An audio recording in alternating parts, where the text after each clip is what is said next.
We all know that one friend who's genuinely a good guy. Not the fake nice kind, not the kind that's only good when it benefits him. I mean the real kind, the one who listens more than he talks, the one who checks in just because, the one who walks her home, texts, "Let me know when you get there," and actually waits for the reply, not for points, not for validation, just because that's who he is. He shows up when people call. He remembers small details. He gives effort without keeping score. And somehow, he's always the one that gets hurt.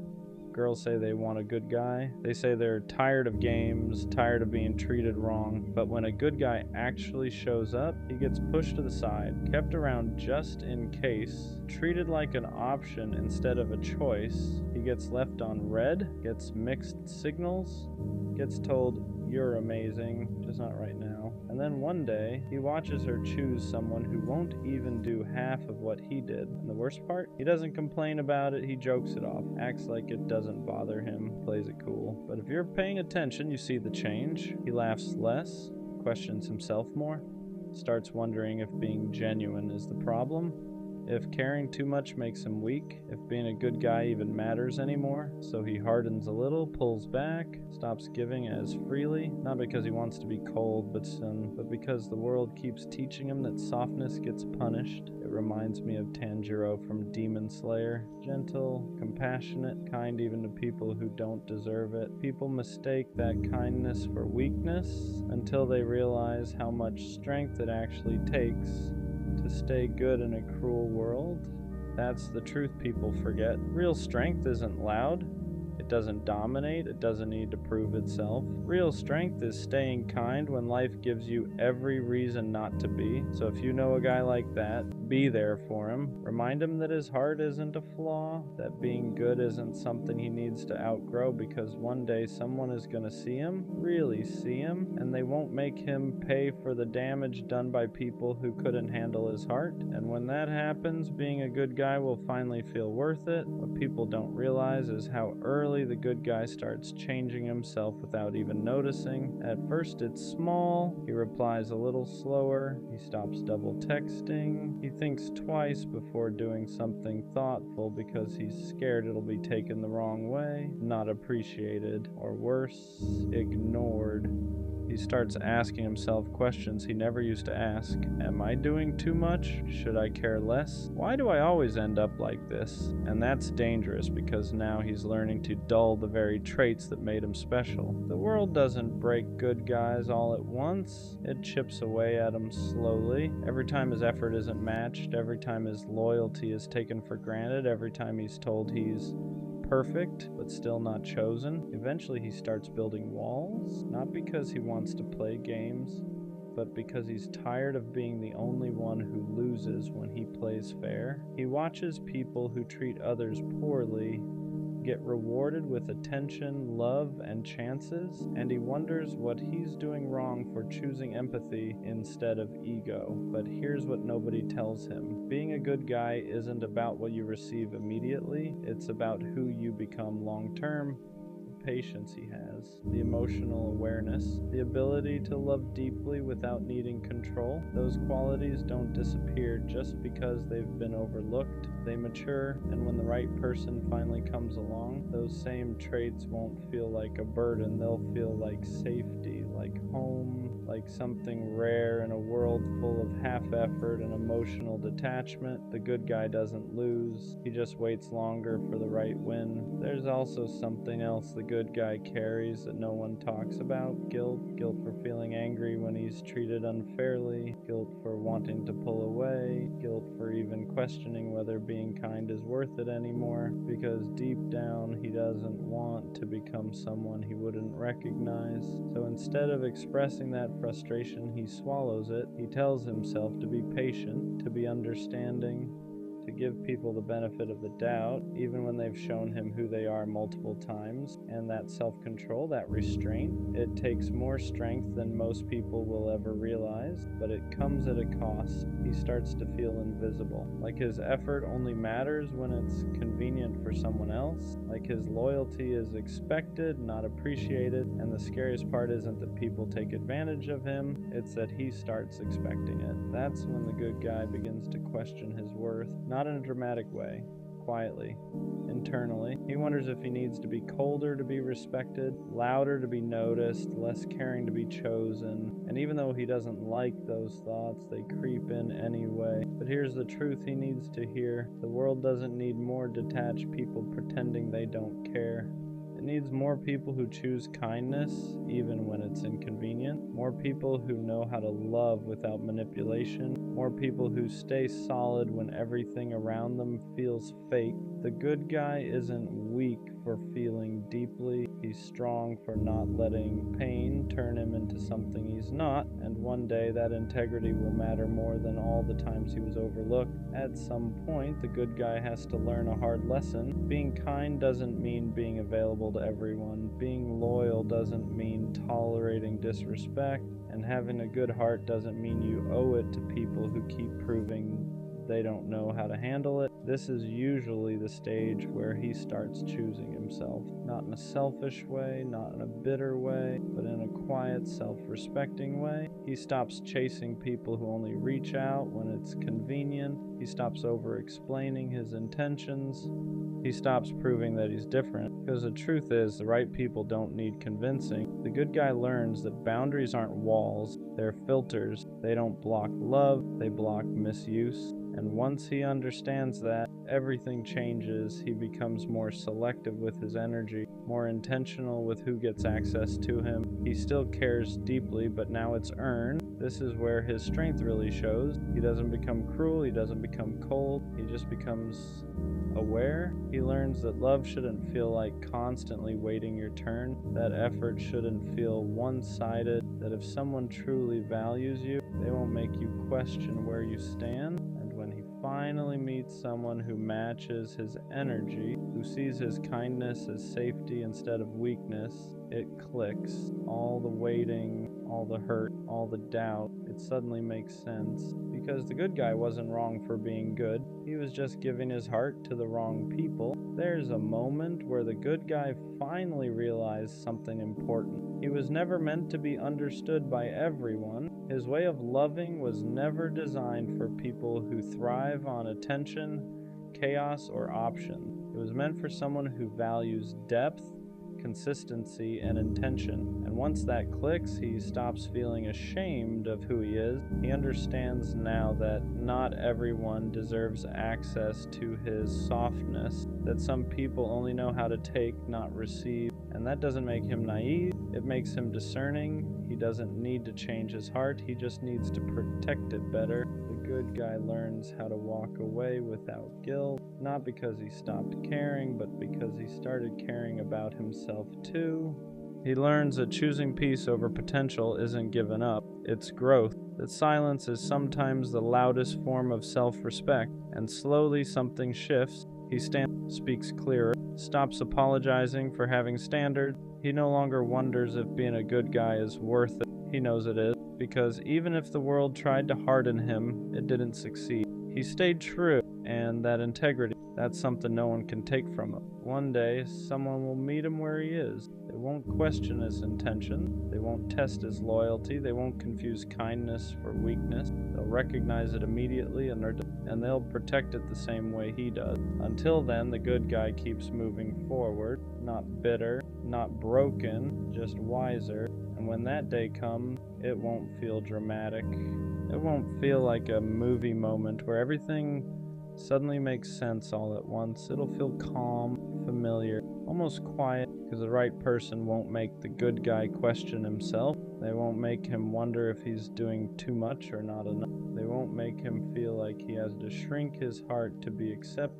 They'll meet him where he stands. They'll appreciate the way he listens, the way he shows up, the way he loves without keeping score. And for the first time, he won't feel like his kindness is a liability. It'll feel like a gift, Something mutual, something protected, something finally returned. The good guy won't have to explain himself anymore. He won't have to prove that his intentions are real. He won't have to play it cool or pretend he doesn't care. He'll be allowed to be exactly who he is, and that'll be enough. Until then, the journey matters.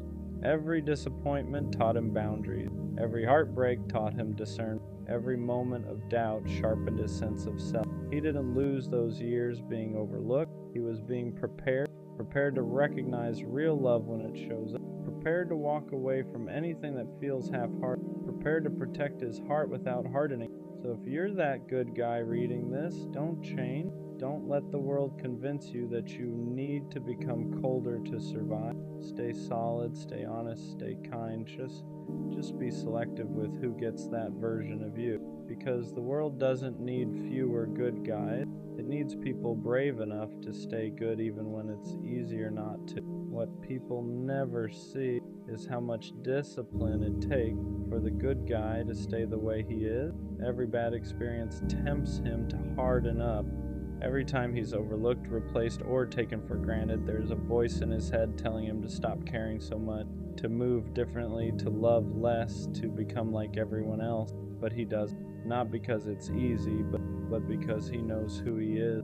He understands now that changing his character to fit a broken system would only cost him himself, and losing yourself just to be chosen by the wrong people is a price that's too high. So instead of becoming colder, he becomes more intentional. Instead of closing his heart, he narrows the door.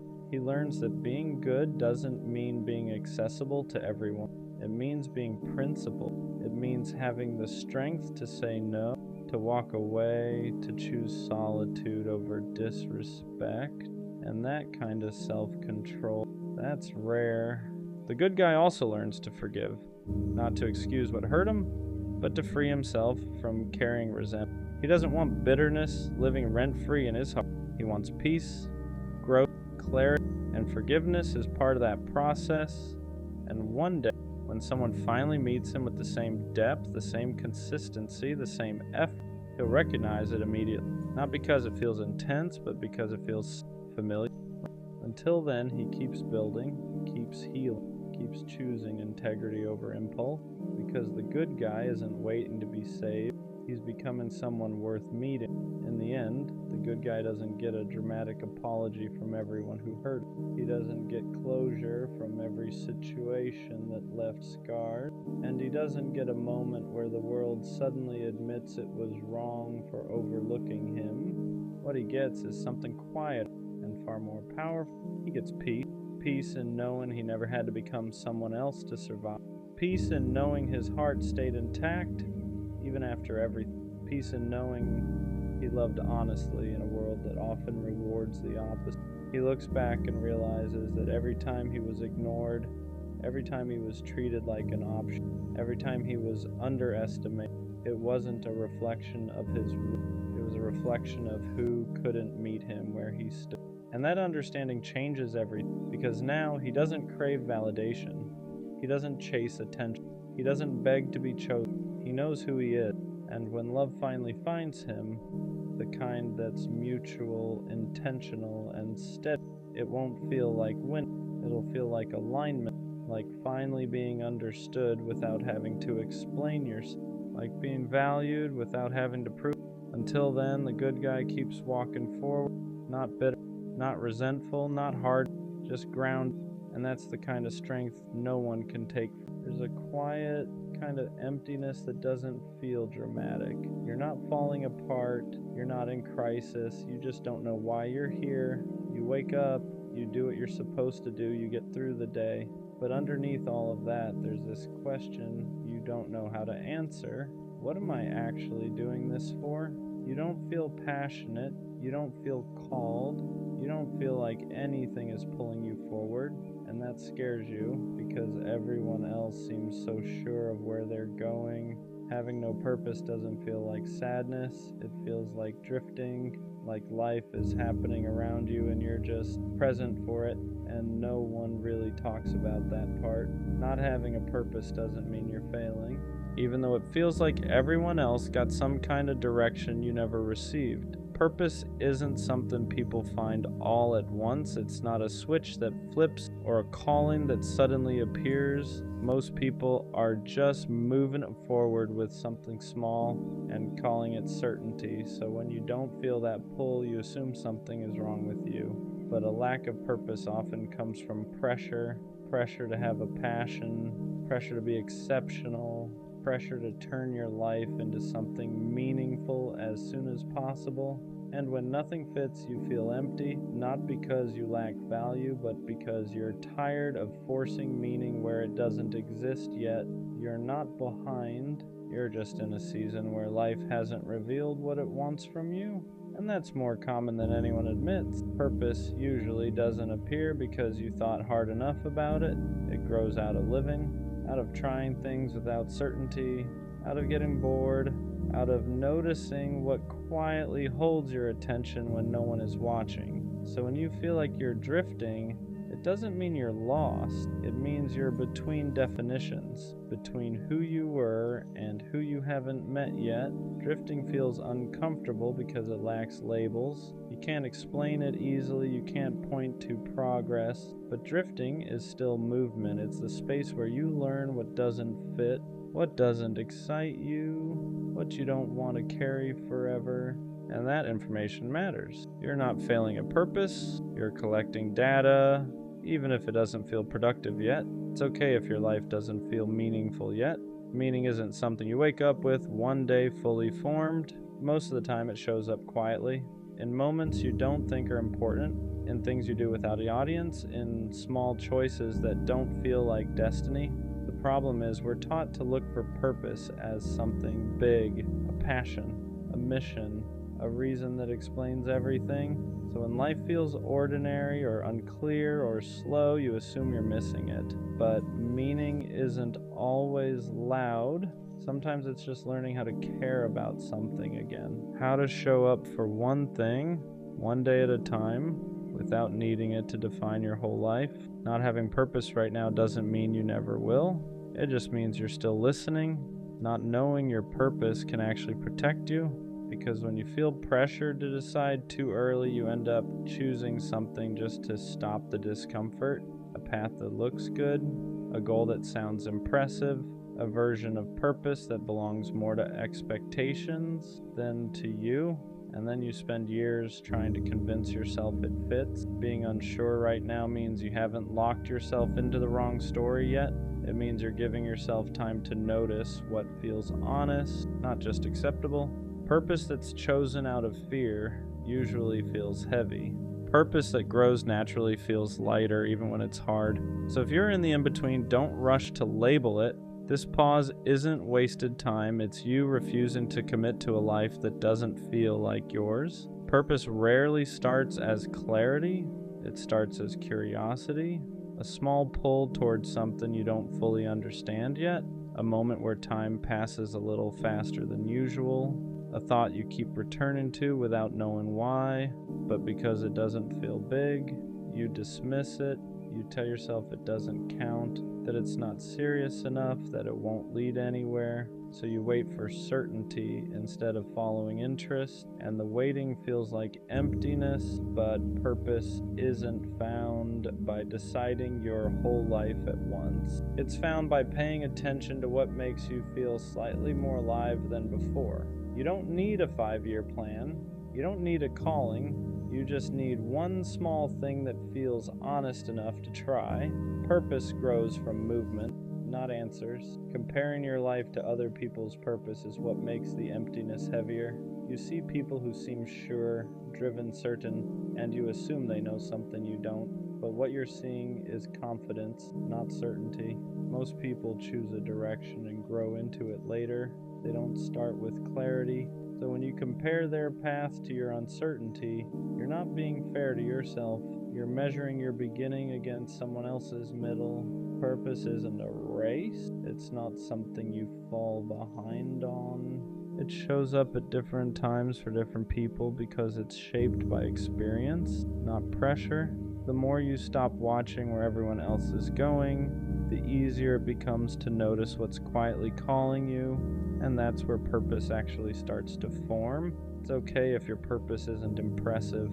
Not everything meaningful looks big from the outside. We're taught that purpose has to be visible.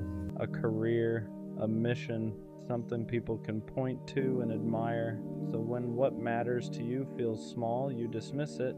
But simple purpose still counts. Being someone who listens well, being steady when others are overwhelmed, creating small moments of calm, showing up quietly, consistently. Not all purpose is loud. Some of it lives in how you treat people, in how you carry yourself through ordinary days, in how you don't make the world heavier just by being in it. If your life feels purposeless right now, it might be because you're looking for something dramatic and missing what's already there. Purpose doesn't always announce itself. Sometimes it's just the way you exist without giving up on yourself. Purpose often becomes clearer after you stop demanding that it explain your whole life. When you're constantly asking, what am I meant to do? Everything feels heavy. Every choice feels permanent, every step feels like a test, but purpose doesn't need to be a full explanation. Sometimes it's just direction, not destiny. When you allow yourself to live without forcing meaning, something softens. You try things without pressure. You follow curiosity without commitment. You let yourself change your mind, and slowly, patterns form. Not all at once, not dramatically, but enough to show you what feels right and what doesn't. Purpose doesn't arrive when you corner it. It shows up when you give yourself permission to live without answers for a while. Having no purpose right now doesn't mean your life is empty. It means it's unfinished. You're not meant to know everything yet. You're not behind for feeling unsure. You're not wasting time just because you don't have a clear direction. Some seasons are for building, some are for resting, and some are simply for becoming. Without labels, without answers, this space you're in isn't meaningless. It's where you're learning what matters to you by noticing what doesn't. Purpose doesn't arrive as a sudden realization. It grows quietly from the way you keep going, even without certainty. So if all you can do right now is exist, try, and stay curious, that's enough. Your life isn't without purpose. It's just still writing it. I didn't walk into this guarded. I didn't play games. I didn't keep one foot out the door. I trusted you. I trusted your words. I trusted the way you looked at me like I was safe. I trusted the version of you you showed me when it was just us. That's what hurts the most. Not that you left, but that you let me believe you wouldn't. I opened up in ways I don't do often. I told you things I never say out loud. I let myself feel comfortable being soft around you, and you watched me do that. You knew how much it meant. You knew how careful I was with my heart, and you still broke it. Not all at once, not dramatically, slowly. You pulled back without explanation. You changed without warning. You stopped choosing me, but kept me close enough to not fully let go. And I stayed longer than I should have because I believed in the version of you I first met. That's on me. I ignored the signs, I excused the distance. I told myself you were just overwhelmed, just busy, just figuring things out. But the truth is, you were figuring out life without me, and I was still holding space for you, like you were coming back.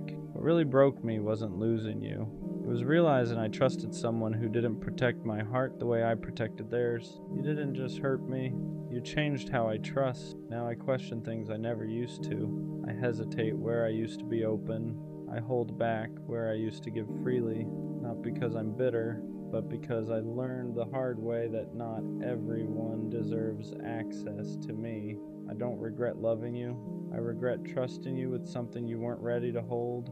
And that's the part I'm still healing from. Not the heartbreak, but the betrayal of believing you were different.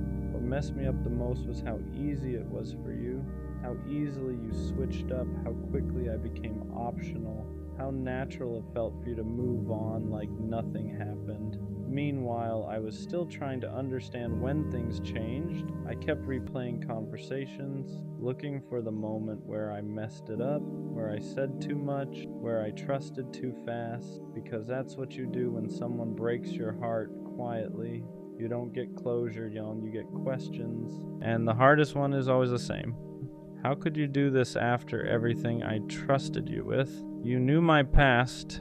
You knew how careful I was. You knew how long it took me to open up again. And instead of protecting that, you treated it like something temporary, like something you could step into and walk away from without consequences. I wasn't perfect, but I was honest. I didn't hide how I felt. I didn't pretend. I didn't keep you guessing. And that's why it hurt deeper. Because I didn't lose you to dishonesty. I lost you to indifference, to the realization that I mattered more to myself than I ever did to you. And that's a hard thing to swallow when you trusted someone with your heart. After you broke my heart, it didn't just hurt, it rewired me. I didn't notice it right away.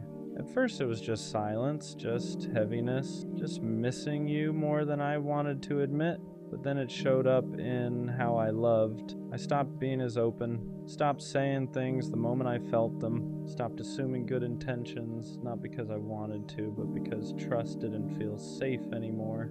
Before you, I believed if I was honest, I'd be met with honesty. If I was loyal, I'd be protected. If I trusted someone, they'd respect that. You broke that belief. Now every connection comes with hesitation. Every feeling comes with a pause. Every time someone gets close, a part of me wonders how long before they leave too. And that's the part that hurts quietly. You didn't just walk away.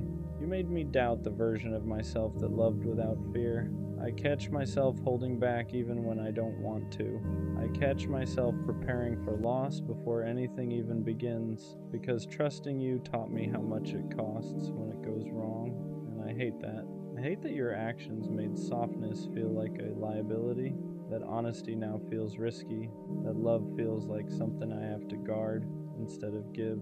I'm not colder, I'm not heartless, I'm just more careful with a heart you proved can be broken even when it's given genuinely, and that's something I'm still learning how to undo. The anger didn't come right away. At first I blamed myself for trusting too fast, or believing too much, or not seeing it sooner. But anger shows up when the fog finally clears, when you realize you didn't ask for too much, you just asked the wrong person. I wasn't wrong for trusting you. I wasn't weak for opening up. I wasn't naive for believing your words. You just didn't deserve the level of honesty I gave you. And that truth stings, because it means the pain wasn't a lesson about loving better. It was a lesson about choosing better. You knew what you were doing. You knew how much I cared. You knew how much trust cost me. And you still chose yourself without considering the damage. That's where the anger lives, not in hatred, but in clarity. In the realization that I gave real effort to someone who treated it casually, that I showed up while you slowly checked out, that I protected your feelings while you ignored mine, and I don't hate you for leaving. I'm angry because you stayed long enough to earn my trust and left like it never mattered. That kind of hurt doesn't make you loud, it makes you precise. It teaches you that love without accountability isn't love at all. And from that point on, I stopped questioning my worth and started questioning why I ever doubted it. At some point, I stopped waiting for closure from you. Not because I got answers, but because I realized I wasn't going to.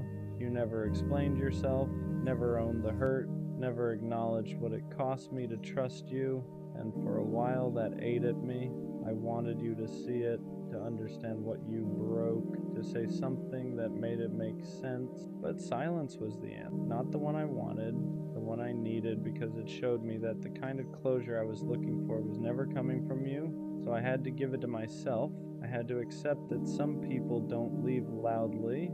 They leave by slowly caring less and letting you figure it out alone. I had to accept that trusting you wasn't the mistake, expecting accountability from you was, and that acceptance was heavier than anger ever was, because it meant letting go without resolution, without apologies, without the comfort of being understood, just truth, the truth that I loved honestly, the truth that I trusted genuinely, the truth that you didn't meet me there. And as painful as that is, it also freed me, because I stopped replaying the past trying to fix something that was never mine to fix. I stopped waiting for you to validate my pain.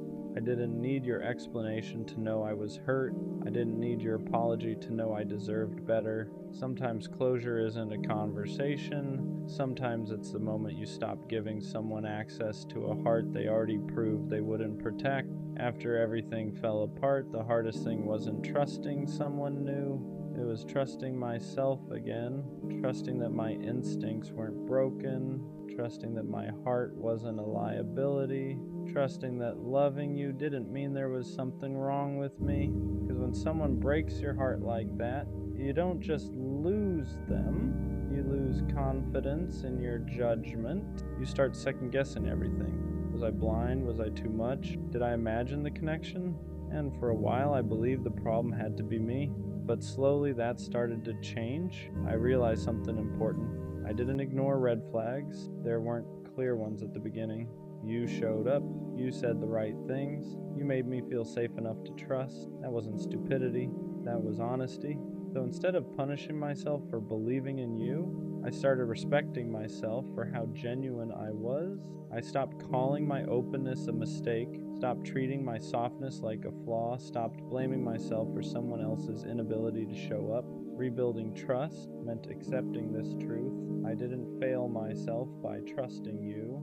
I honored who I am. And that matters, because if I harden completely, if I shut down every part of me that still wants connection, then the heartbreak wins twice. So I'm learning balance. I don't rush trust anymore, but I don't deny it either.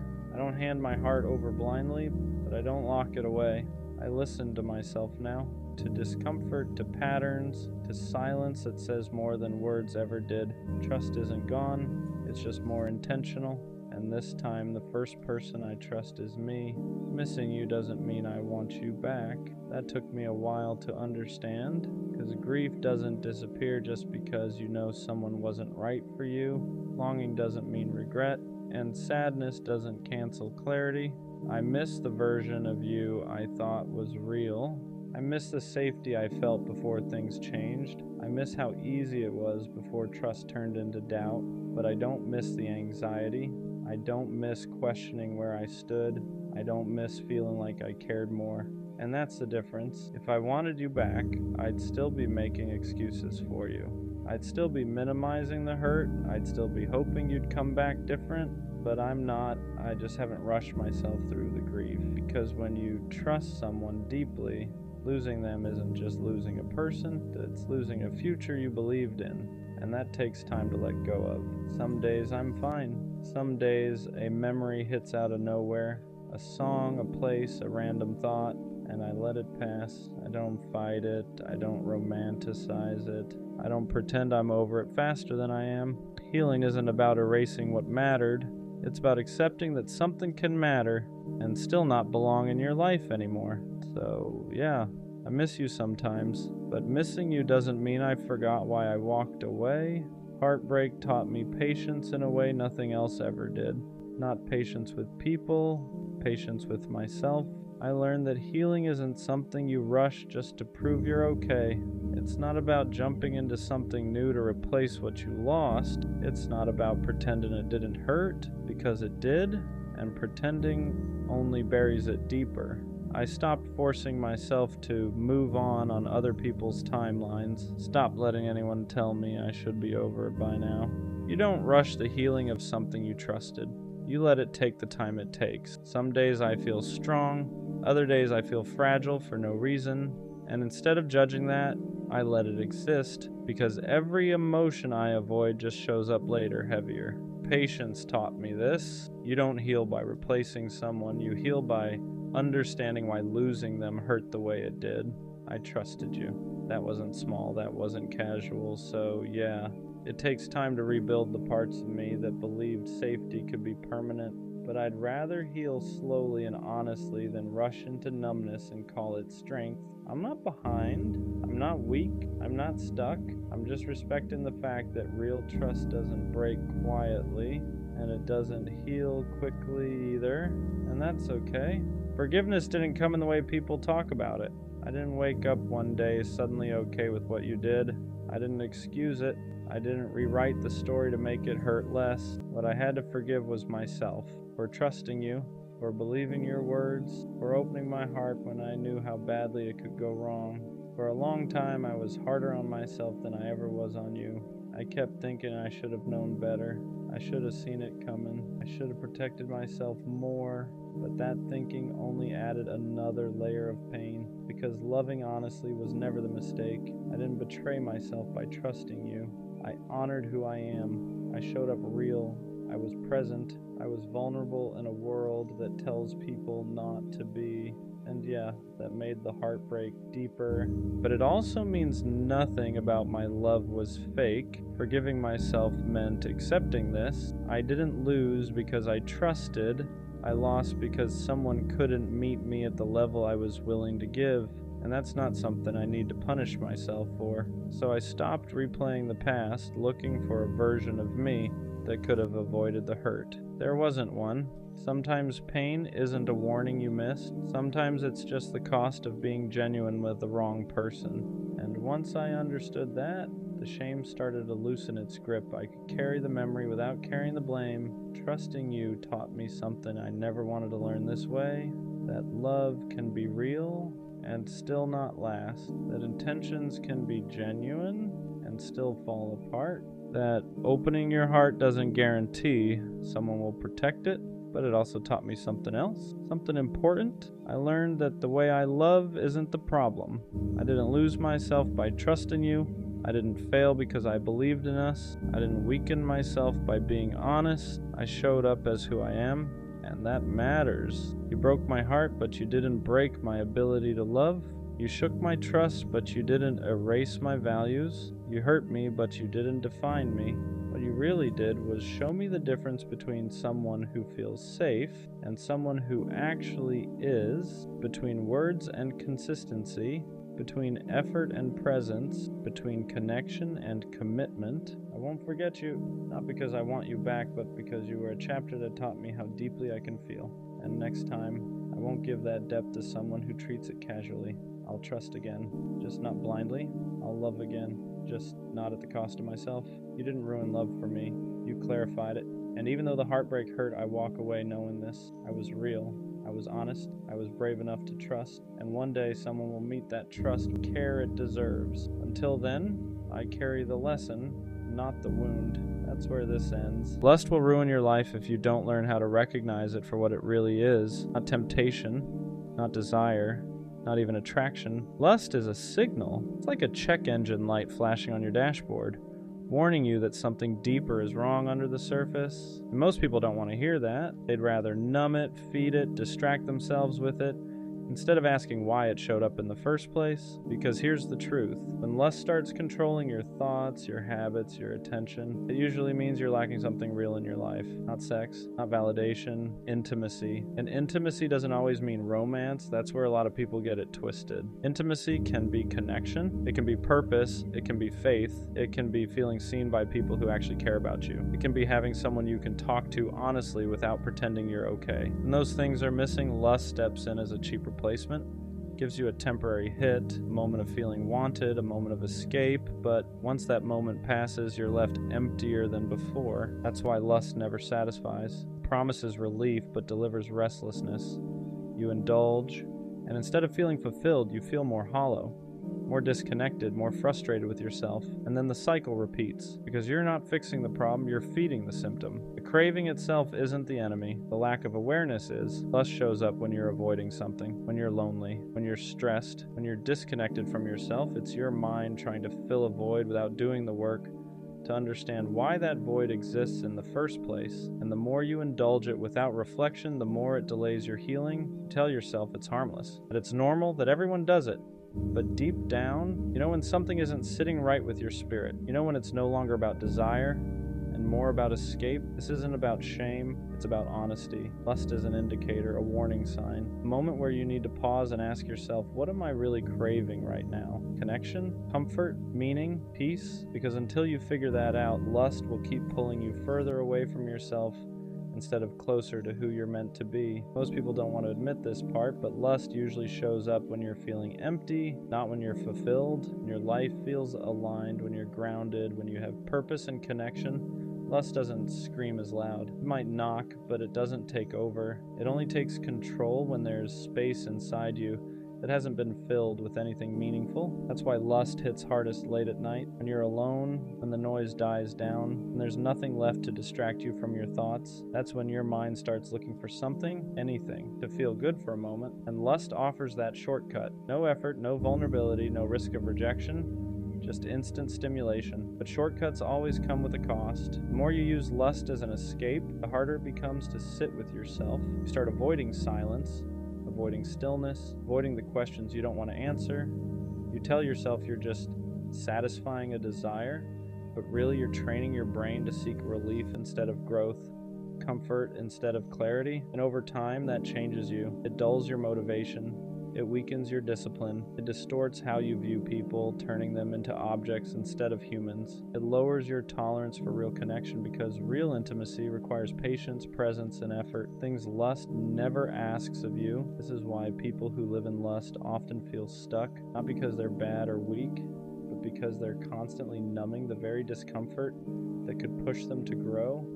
Pain becomes something to escape instead of something to understand, and healing gets postponed again and again. You have to learn to pause when the urge hits, not to fight it with shame, but to question it. Ask yourself what you're actually missing in that moment. Is it connection, purpose, rest, direction? Because the urge is information, and if you listen to it instead of obeying it, it can lead you to what actually needs attention in your life. Lust loses power the moment you become aware of it. Here's where it gets uncomfortable but important. Lust isn't just about what you want. It's about what you're avoiding. Most people don't struggle with lust because they're overly sexual. They struggle because they're disconnected from themselves, from their purpose, from real relationships, from meaning. When you don't feel fulfilled in your day-to-day life, your mind looks for stimulation, something intense enough to make you forget how empty things feel. Lust is powerful because it hijacks your attention. It pulls you out of the present moment and into fantasy.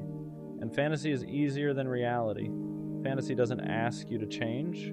Reality does. That's why lust becomes a habit, not because it feels good, but because it distracts you from feeling bad. It numbs loneliness, it masks insecurity, it gives you a false sense of control when everything else in your life feels uncertain. But every time you choose that escape, you reinforce the idea that you can't handle discomfort without running from it. And that slowly chips away at you. You start feeling weaker mentally, less disciplined, less confident. You promise yourself you'll stop, then you don't. And now it's not just lust anymore, it's guilt, shame, self-disappointment. You start questioning your self-control, your character, your ability to change, all because you never addressed the root issue in the first place. The problem isn't desire. Desire is human. The problem is unchanneled desire. Desire without direction turns into self-destruction. When your energy isn't going into building something meaningful, it leaks into things that drain you instead. This is why people who overcome lust don't just resist harder, they replace it, they build structure, they strengthen their spirit, they deepen their relationships, they find something worth committing to that gives them purpose beyond momentary pleasure. Lust thrives in isolation, in boredom, in lack of direction. But when your life has meaning, when your days are intentional, when your spirit feels aligned, lust doesn't have much room to grow. It doesn't disappear overnight, but it stops controlling you. Another reason lust has so much power is because it disguises itself as confidence. It makes you feel wanted, desired, in control. For a brief moment, it tricks you into thinking you're fulfilled. But once that moment fades, you're left with the same questions, the same restlessness, the same hollow feeling you were trying to escape in the first place. That's how you know it's not real fulfillment. Real fulfillment doesn't vanish the second the stimulation stops. Real fulfillment gives you peace afterward, not regret. Clarity, not confusion. Strength, not self-disgust. And over time, if you're not careful, lust can start shaping how you view yourself. You begin to associate your worth with how desired you feel instead of who you actually are. You start needing validation just to feel okay. And when that validation isn't there, the craving comes back stronger, not because you're weak, but because your identity is being built on something unstable. This is where self-awareness becomes everything. You have to catch yourself and ask, what am I really avoiding right now? Am I running from loneliness, from boredom, from the work I know I need to do on myself? Lust often shows up when you're avoiding growth, when you're putting off healing, when you're ignoring parts of your life that need attention. The uncomfortable truth is that growth requires sitting with discomfort, requires stillness, silence, discipline, and lust offers you an easy way out of that process. But every time you take that exit, you delay becoming the version of yourself you know you're capable of being. You don't have to be perfect. You're going to slip.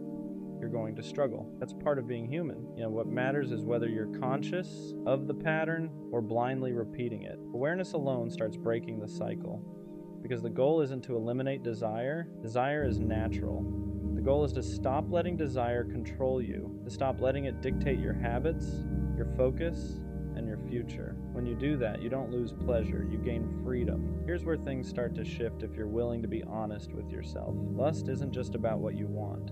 It's about what you're avoiding becoming. Every time you give in without thinking, you're choosing comfort over growth. And that choice, repeated enough times, slowly shapes the direction of your life. You start delaying things you know you should be doing. Goals get pushed back, discipline weakens, motivation fades, not all at once, but subtly. You tell yourself you'll lock in tomorrow, you'll change next week, you'll get serious later. But later keeps moving, and you stay stuck in the same patterns, wondering why nothing feels different. And the worst part? Lust makes you numb to it.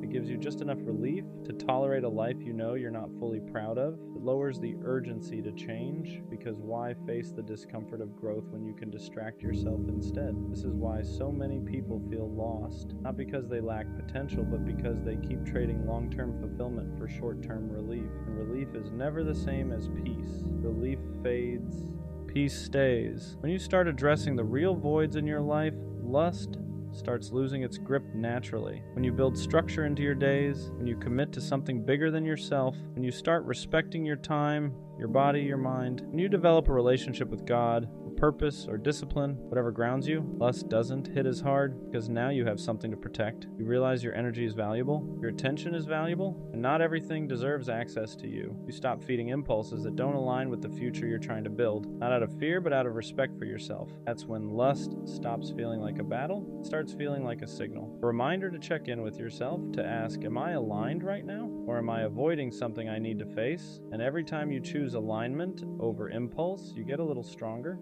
a little clearer, a little more in control. At this stage, you start realizing something important. Lust was never the root problem, it was the symptom. The real issue was disconnection. Disconnection from yourself, from purpose, from meaning, from the version of you that feels grounded and whole. Once you see that, the urge loses some of its mystery. It's no longer this uncontrollable force, it's just information. You begin to notice patterns. The urges come when you're tired, when you're bored, when you feel unaccomplished at the end of the day, when you avoided something you know you should have handled, and instead of judging yourself for it, you start listening. You ask, what am I missing right now? Rest, direction, fulfillment, human connection. This is where growth actually happens. When you suppress desire, but when you replace it. When you choose to build instead of escape. When you put energy into things that give back instead of drain you. Working on your body, your craft, your faith, your friendships. Things that leave you stronger afterward, not emptier. And the crazy part is, the more you do this, the quieter lust becomes. Not because it's gone, but because it's no longer needed to cope. You're not running from yourself anymore. You're becoming someone you respect. You start carrying yourself differently. Your confidence becomes real, not borrowed from temporary validation. You don't need constant stimulation to feel alive. You feel solid just being present, just being disciplined, just knowing you're moving in the right direction even when it's uncomfortable. That's when self-control stops feeling like restriction and starts feeling like freedom. Freedom from compulsions, freedom from regret, freedom from waking up feeling disappointed in yourself. You're no longer controlled by every urge that passes through your mind. You won't be perfect. Nobody is, but you'll be conscious. And consciousness changes everything, because once you're aware, you get to choose, and choosing growth over impulse again and again is how you reclaim your life. There's a moment where you finally understand that discipline isn't about denying yourself pleasure. It's about choosing a better one, a deeper one. The kind that doesn't disappear the second the screen goes dark or the urge passes, the kind that stays with you when you're alone with your thoughts and you can actually respect the person staring back at you. You start realizing how much time and energy you were leaking, hours, focus, mental clarity, all going towards something that never loved you back, never built you up, never moved your life forward. And once you see that clearly, it's hard to to unsee it. You begin protecting your mind the same way you'd protect your body. You stop feeding it things that weaken it. This is where restraint becomes self-respect. You're no longer saying no because you're scared. You're saying no because you finally understand the cost of saying yes. You've felt the emptiness after. You've lived the fog. You've experienced how indulging too much slowly disconnects you from your ambition, your relationships, your purpose. And something else changes too. You start seeing people differently, not as objects, not as outlets, but as humans again, with depth, with emotion, with stories. Real connection stops feeling boring. It starts feeling rare, valuable, something worth protecting instead of rushing. That's when intimacy starts to return in healthier forms. Real conversations, genuine friendships, moments of stillness that don't need to be filled, a sense of closeness with yourself that you didn't even realize you were missing. And once you taste that, lust loses its grip even more, because now you're building something, a life you don't need to escape from, a version of yourself you're proud of. When that happens, the urge doesn't disappear, but it no longer controls you. It passes like a thought, like a wave. At the end of the day, lust only has power when you don't understand it. When you finally see it for what it is, a signal, not a solution, it stops running your life. You stop treating it like something you must obey and start treating it like something you observe. And that shift changes everything. You realize you don't need to be perfect to be disciplined. You just need to be honest. Honest about what you're missing, honest about what you're avoiding, honest about who you want to become, because every urge is an invitation, not to indulge, but to check in. Once you start responding instead of reacting, you regain control. You stop letting momentary desire dictate long-term direction. You stop trading peace for pleasure. You stop delaying your growth for comfort. And slowly, your life begins to align with the values you claim to have. Lust didn't ruin you. Revealed the places where healing was needed, the moments where connection was missing, the areas of your life that needed structure, purpose, and depth. And once you start filling those spaces intentionally, lust no longer screams for attention. It fades into the background. You become more present, more focused, more grounded. You don't feel constantly pulled in 100 directions anymore. You know what matters, you know what doesn't, and you act accordingly. This isn't about becoming cold or denying desire. It's about mastering yourself, about building a life where your mind works for you, not against you, where your choices reflect your values, where you don't need escape because you're finally moving towards something real. And when you get there, you'll look back and realize something important. The urge was never the enemy. Ignoring the message was. For the longest time I thought she loved me, not just liked me, not just enjoyed being around me. I thought she actually loved me because she talked to me every day. She wanted to know what I was doing. She asked about my life like it mattered to her. When someone shows you that kind of attention, it's easy to believe the feelings behind it are real. So I believed it. I believed the late night conversations meant something deeper. I believed the way she smiled when we talked meant she cared. I believed all the time we spent together was building something real. But looking back now, I think she didn't love me. I think she loved the attention. There's a difference. When someone loves you, they care about who you are, your thoughts, your struggles, your future. They care about the person standing in front of them. But when someone loves the attention, the focus isn't really on you, it's on how you make them feel. The compliments, the validation, the feeling of being wanted. And for a while I was giving her all of that. I was the person who always answered, the person who always listened, the person who always showed up when she needed someone to talk to. And I thought that meant I mattered to her, but eventually I started noticing something strange. Whenever I pulled back, she suddenly came closer. Whenever I stopped giving her attention, she started reaching out again. Not because she missed me, but because she missed the way I made her feel. And that's when something started becoming clear. Maybe she didn't love me the way I thought she did. Maybe she just loved having someone who cared about her that much. Once that thought entered my head, that maybe she didn't love me, maybe she just loved the attention, I started seeing things differently. Moments that once felt meaningful started feeling different. I remembered how often she reached out when she was bored, when she had nothing going on, when she needed someone to talk to. And every time I was there, answering her messages, listening to her problems, giving her reassurance whenever she doubted herself. At the time, I thought that's what love looked like. Two people being there for each other. But when I really looked at it honestly, something felt uneven. Because when she needed attention, I was always available.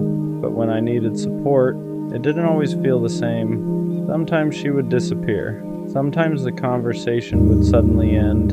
Sometimes it felt like the connection only existed when she was the one who needed it.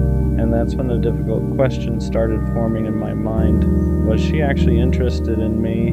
Or was she interested in the way I made her feel about herself?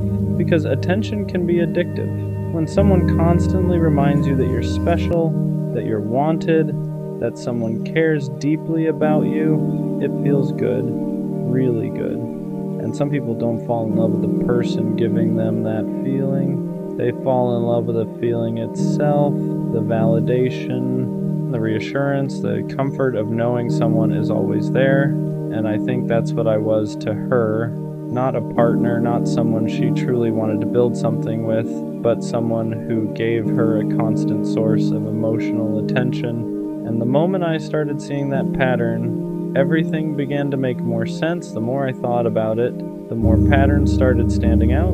Because when someone actually loves you, their presence in your life is consistent. They don't only show up when they need something. They don't only reach out when they're bored. They don't only care when the attention is focused on them. But with her, the connection always seemed to revolve around how she felt. If she had a bad day, I was the first person she called. If she felt insecure, I was the one reminding her how amazing she was. If she needed someone to listen, I was always there. And at the time, I thought that meant I was important to her. But eventually, I noticed something uncomfortable. When I had a bad day, she wasn't always there the same way. When I needed reassurance, the conversation would shift quickly. When I tried to open up about my own struggles, it didn't always hold her attention for long. And that's when it started feeling like the relationship wasn't built around us. It was built around her receiving and me giving. And the scary part about that kind of dynamic is you don't notice it right away. Because when you care about someone, giving feels natural. You don't keep score. You don't measure every moment of effort. You just show up because you believe the connection matters. But slowly you start realizing something. You're the one holding most of the emotional weight. You're the one keeping the conversations alive. You're the one making sure the connection doesn't fade. And when you stop doing that, everything changes. That's when the real truth shows itself. Because the moment I stopped giving her constant attention, something strange happened. She didn't start fighting harder for the connection. She didn't try to understand what changed. Instead, the distance grew. And that's when I realized something that hurt more than the breakup itself. She didn't miss me. She missed the attention I gave her. Realizing that she didn't miss me, she missed the attention, was one of the hardest truths to accept. Because when you care about someone deeply, you don't want to believe that your place in their life was built around something that shallow. You want to believe the connection meant something real, that the conversations mattered, that the time you spent talking late at night actually meant you were building something. But once I started paying attention to the pattern, it became impossible to ignore. Whenever I gave her attention, everything felt great. She was warm, engaged, interested. She would laugh more, reply faster, make it seem like we had this deep connection. But the moment that attention slowed down, everything changed. Suddenly the conversations felt shorter, the interest faded, the energy shifted, and that's when it finally clicked. Her feelings weren't connected to me. They were connected to the attention I was giving her. Because when someone loves you, their connection doesn't disappear just because the attention changes. But when someone loves the attention, the moment that validation slows down, so does their interest. And looking back now, that explains everything. Why she would suddenly become distant, why she would come back the moment I stopped reaching out, why the connection always felt strongest when I was the one giving the most. It wasn't love, it was validation, and I was the person supplying it. Once I finally understood that she loved the attention more than she loved me, a lot of things started making sense. For the longest time, I kept wondering why the connection always felt unstable, why some days she seemed completely invested, and other days she felt distant, why the energy between us depended so heavily on how much I was giving. At the time, I thought that was normal. I thought relationships just had ups and downs. But there's a difference between normal ups and downs and a connection that only exists when one person is constantly feeding it. And that's what this was. Whenever I was fully present, texting first, asking about her day, complimenting her, showing that I cared, everything felt good between us. But when I pulled back even slightly, the dynamic changed immediately. The warmth disappeared, the conversation slowed down, and the connection that once felt so strong suddenly felt fragile. That's when it became impossible to ignore what was really happening. Because love doesn't disappear just because attention shifts for a moment, but validation does. Validation needs constant reinforcement. It needs someone to keep providing that feeling of being admired and wanted. And once that source slows down, the person who depended on it starts looking for it somewhere else. That's when I realized something that hurt more than I expected. I wasn't the person she loved. I was the person who made her feel important. And once you realize that difference, you start understanding the relationship in a completely different way. Once that realization settled in, that she loved the attention more than she loved me, something inside me started shifting. At first it hurt more, because it meant all the things I thought were meaningful might not have meant the same thing to her. All those long conversations, all the moments where she told me things she said she didn't tell anyone else, all the time she said she appreciated having me in her life. I thought those things meant we were building something real, but now I started seeing them through a different lens. Maybe she didn't say those things because she loved me. Maybe she said them because she loved the feeling of having someone who cared about her that much. And that's a dangerous dynamic, because when someone becomes your main source of validation, it feels powerful. You feel admired, you feel important, you feel like someone is always there to remind you that you matter. But that feeling isn't the same as love. Love cares about the person giving the attention. Validation only cares about the feeling it creates. And the more I thought about it, the more I realized something uncomfortable. Whenever I tried to shift the focus of the relationship, whenever I wanted something deeper, the energy changed. If I asked serious questions about where things were going, if I talked about building something more stable, if I needed emotional support myself, that's when the connection suddenly felt weaker. Almost like the relationship only worked when I was the one giving, not when I needed something back. And that's when the truth became impossible to ignore. The relationship wasn't built on mutual connection. It was built on attention, and I was the one providing it. After I understood that the relationship was built more on attention than love, another uncomfortable truth started showing itself. I wasn't just giving attention, I was maintaining the entire connection. I was the one making sure the conversation didn't die. I was the one checking in first. I was the one asking how she was doing, making sure she felt heard, making sure she felt valued. And at the time, I didn't see that as a problem. When you care about someone, putting in effort feels natural. You don't think about it like a transaction. You think about it like loyalty. But over time, I started noticing something. The relationship only felt alive when I was feeding it. Whenever I stepped back, even a little, everything started fading. The messages slowed down, the energy dropped. The connection that once felt strong suddenly felt fragile, and that's when it hit me. Love doesn't disappear the moment someone stops giving constant attention, but validation does. Validation needs fuel. It needs someone constantly reminding you that you're wanted, that you're interesting, that someone is thinking about you. And the moment that fuel slows down, the person who depended on it starts feeling empty. That's when they either come back asking for more, or they go find someone else who will give it to them. And I think that's what I was to her. Not a partner, not someone she truly wanted to build something with. I was a source of attention, a source of validation, a source of emotional reassurance. And once you realize you were someone's source, not their choice, the whole relationship starts looking different. Once I accepted that I was just a source of attention for her, something else started becoming clear.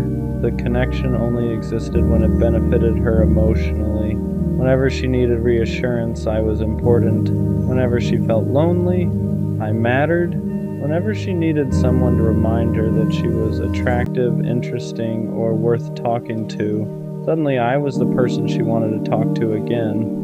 But the moment she felt good again, the moment that emotional gap inside her was filled, something would change.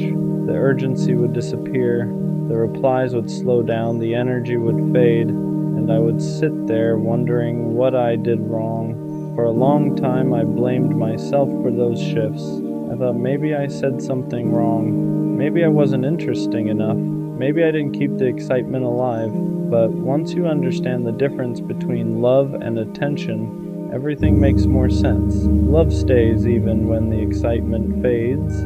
Love stays even when you're not constantly entertaining someone. Love stays even when the validation slows down for a moment.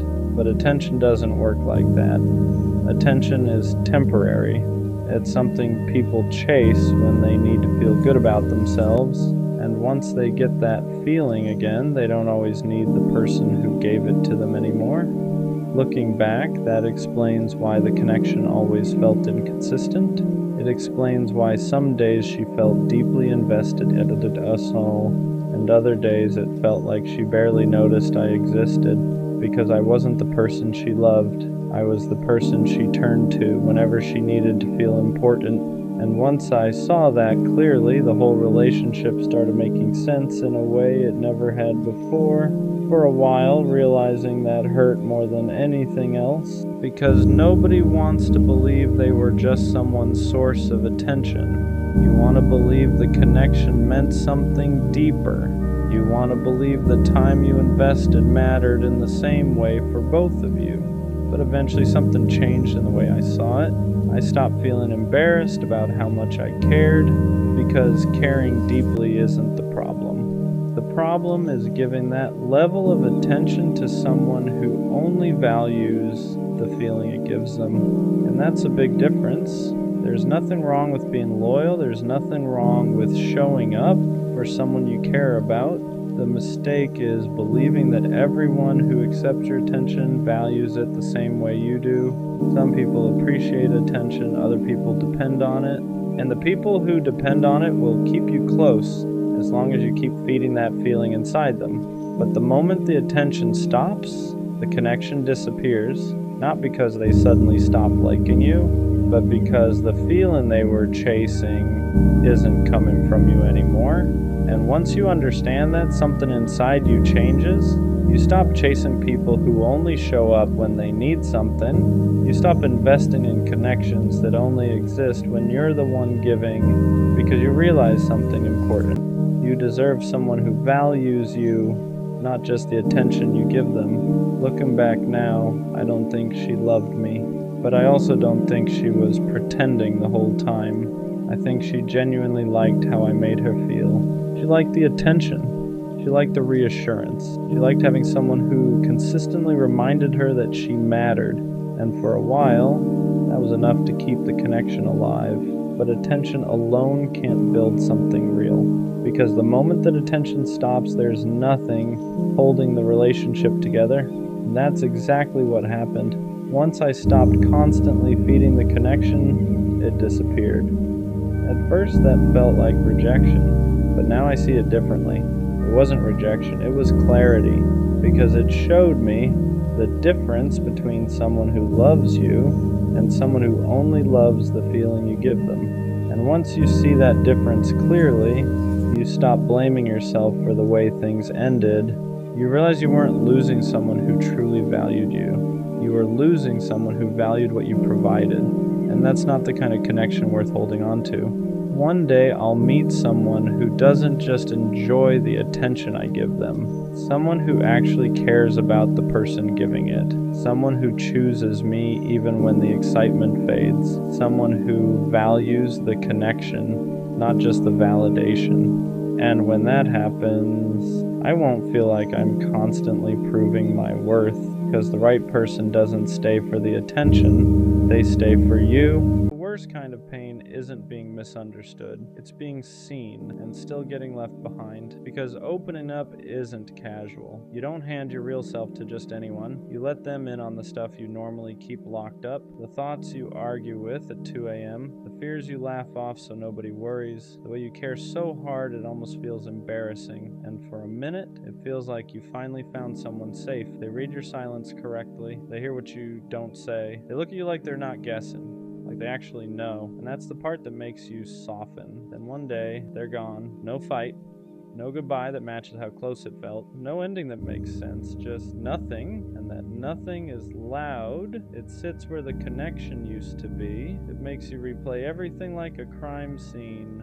What did I do? Was I too much? Did I share too early? Should I have stayed guarded? But listen, if someone leaves after you showed them the real you, that doesn't mean you were wrong for being real. It doesn't mean your depth is a problem. It just means they weren't prepared for what they asked to see. Being open isn't the mistake. The mistake is thinking you should shrink so people won't run, because the right people don't disappear when they understand you. They get closer. After they leave, the silence doesn't feel empty. It feels heavy, because now you're not just missing them, you're missing the version of yourself you were when you felt understood. You replay everything, not because you're obsessed, but because your brain is trying to make sense of something that never got an ending. You think about the way they listened, the way they noticed things nobody else did, the way you didn't have to explain yourself all the time, and now they're gone, so your mind starts filling in the gaps. You assume it must have been something you said, something you revealed too early, something you should have kept to yourself. That's how loss works when there's no closure. Your brain turns inward and starts pointing fingers. You don't just lose the person, you lose trust in your own judgment. You start telling yourself, yeah, next time don't say so much, next time don't get attached, next time stay surface level, and slowly, without realizing it, you begin shrinking, not because you want to, but because you're trying to protect yourself from feeling that again. But here's the part nobody tells you. What hurt wasn't opening up. What hurt was being met halfway and then abandoned. That doesn't mean vulnerability is dangerous. It means inconsistency is. And there's a difference. After something like that, trust doesn't disappear all at once. It just changes shape. You don't stop believing in people. You stop believing in consistency. You start noticing patterns everywhere, a slower reply, a shorter message, a shift in tone that probably means nothing, but your body reacts like it's everything. Because once you've been left after being seen, your nervous system remembers it before your mind does, so you stay alert, not dramatic, just cautious. You don't lean in the same way anymore, you hold back details, you soften your honesty, you keep parts of yourself for later, just in case later never comes. And the messed up part is, people don't always notice you doing this. They just feel a distance they can't explain. You still care. You're still present, but there's a layer of protection now, like glass between you and them, and you hate that because you remember how it felt before, how natural it was to let someone know you, how easy it felt to just exist without guarding every word. Now every connection feels like a risk assessment. Is this safe? Will they stay? Am I getting too close again? You don't ask these questions out loud, you just feel them, and slowly you start mistaking caution for growth. You tell yourself you're being mature, when really you're just afraid of reliving the same ending. But here's the truth. Trust didn't break because you opened up. It broke because someone showed you intimacy without responsibility, and that's not your fault. After being left like that, most people learn the wrong lesson. They think the problem was caring too much. They think the solution is to care less, so they start editing themselves. They become easier, quieter, less honest, less intense. They tell themselves, next time don't go so deep, next time don't show everything, next time stay in control. But all that really does is teach you how to survive connection, not how to experience it. You don't stop wanting closeness, You just start rationing it. You give people pieces instead of presence, versions instead of truth, highlights instead of depth, and then you wonder why connections feel empty now, why conversations don't hit the same, why nobody really knows you anymore, why being around people still feels lonely. It's because you didn't heal. You adapted. You learned how to avoid pain, not how to build something real again. And here's the hard truth. If someone can only stay when you're small, they were never meant to know you fully. Shrinking yourself doesn't protect you. It just delays the same outcome. Because the people who leave when you're honest would have left eventually anyway. All hiding does is make you lose yourself before they're even gone. At some point, you have to unlearn the lie that your depth is what pushed them away. Because if depth were the problem, it would hurt everyone the same. But it doesn't. Some people lean into it, others panic. And the difference has nothing to do with you. Depth only feels overwhelming to people who haven't met themselves yet. To someone who avoids their own emotions, your honesty feels like pressure, your awareness feels like exposure, your care feels like responsibility. So they leave. Not because you were too much, but because staying would have required them to show up in ways they weren't ready for. And that's important to understand. You weren't asking for perfection. You weren't asking for forever. You were just asking for presence, consistency, communication, effort that matched the closeness they accepted. That's not intensity, that's basic emotional accountability. But when someone isn't capable of that, they label it as too deep because it's easier than admitting they don't know how to stay. So no, your depth wasn't the problem. The problem was inviting someone into a space they didn't know how to hold. And that doesn't mean you should become lighter. It means you should become more selective. After something like this, a lot of people start punishing themselves without realizing it. They replay the moment over and over, looking for where they went wrong. They tell themselves, I should have seen it coming, I should have known better, I should have protected myself. But that's not growth, that's blame dressed up as reflection. You didn't fail by trusting, you didn't mess up by being open, you didn't lose because you cared, you just encountered someone who could only meet you halfway. And instead of letting that truth land, you turned it inward. You started questioning your instincts, your emotions, your ability to choose people. That's how one loss turns into self-doubt. You don't just grieve the person, you grieve your confidence in yourself, and slowly you start believing that maybe you're bad at choosing, that maybe your judgment can't be trusted. But here's what matters. You didn't misjudge their potential. You misjudge their capacity? Those are not the same thing. Someone can see you, feel close to you, even care about you, and still not be capable of staying. That doesn't mean your instincts are broken. It means you gave someone access before you saw their limits clearly. That's not something to punish yourself for. That's something to learn from without hardening, because the goal isn't to trust less, it's to trust wiser. Opening up again after something like that feels risky, not because you don't want connection, but because you don't want to disappear inside it. You move slower this time, not closed, just intentional. You stop rushing closeness. You let consistency show itself before attachment does. You watch how someone handles honesty, not just how they respond to it, because being open doesn't mean being available to everyone. It means choosing who earns access. You learn that real safety isn't instant chemistry. It's follow-through. It's effort that doesn't fade when things get quiet. It's someone staying curious instead of pulling away. And you stop over-explaining yourself. You don't justify your needs. You don't apologize for caring. You don't chase clarity from people who disappear.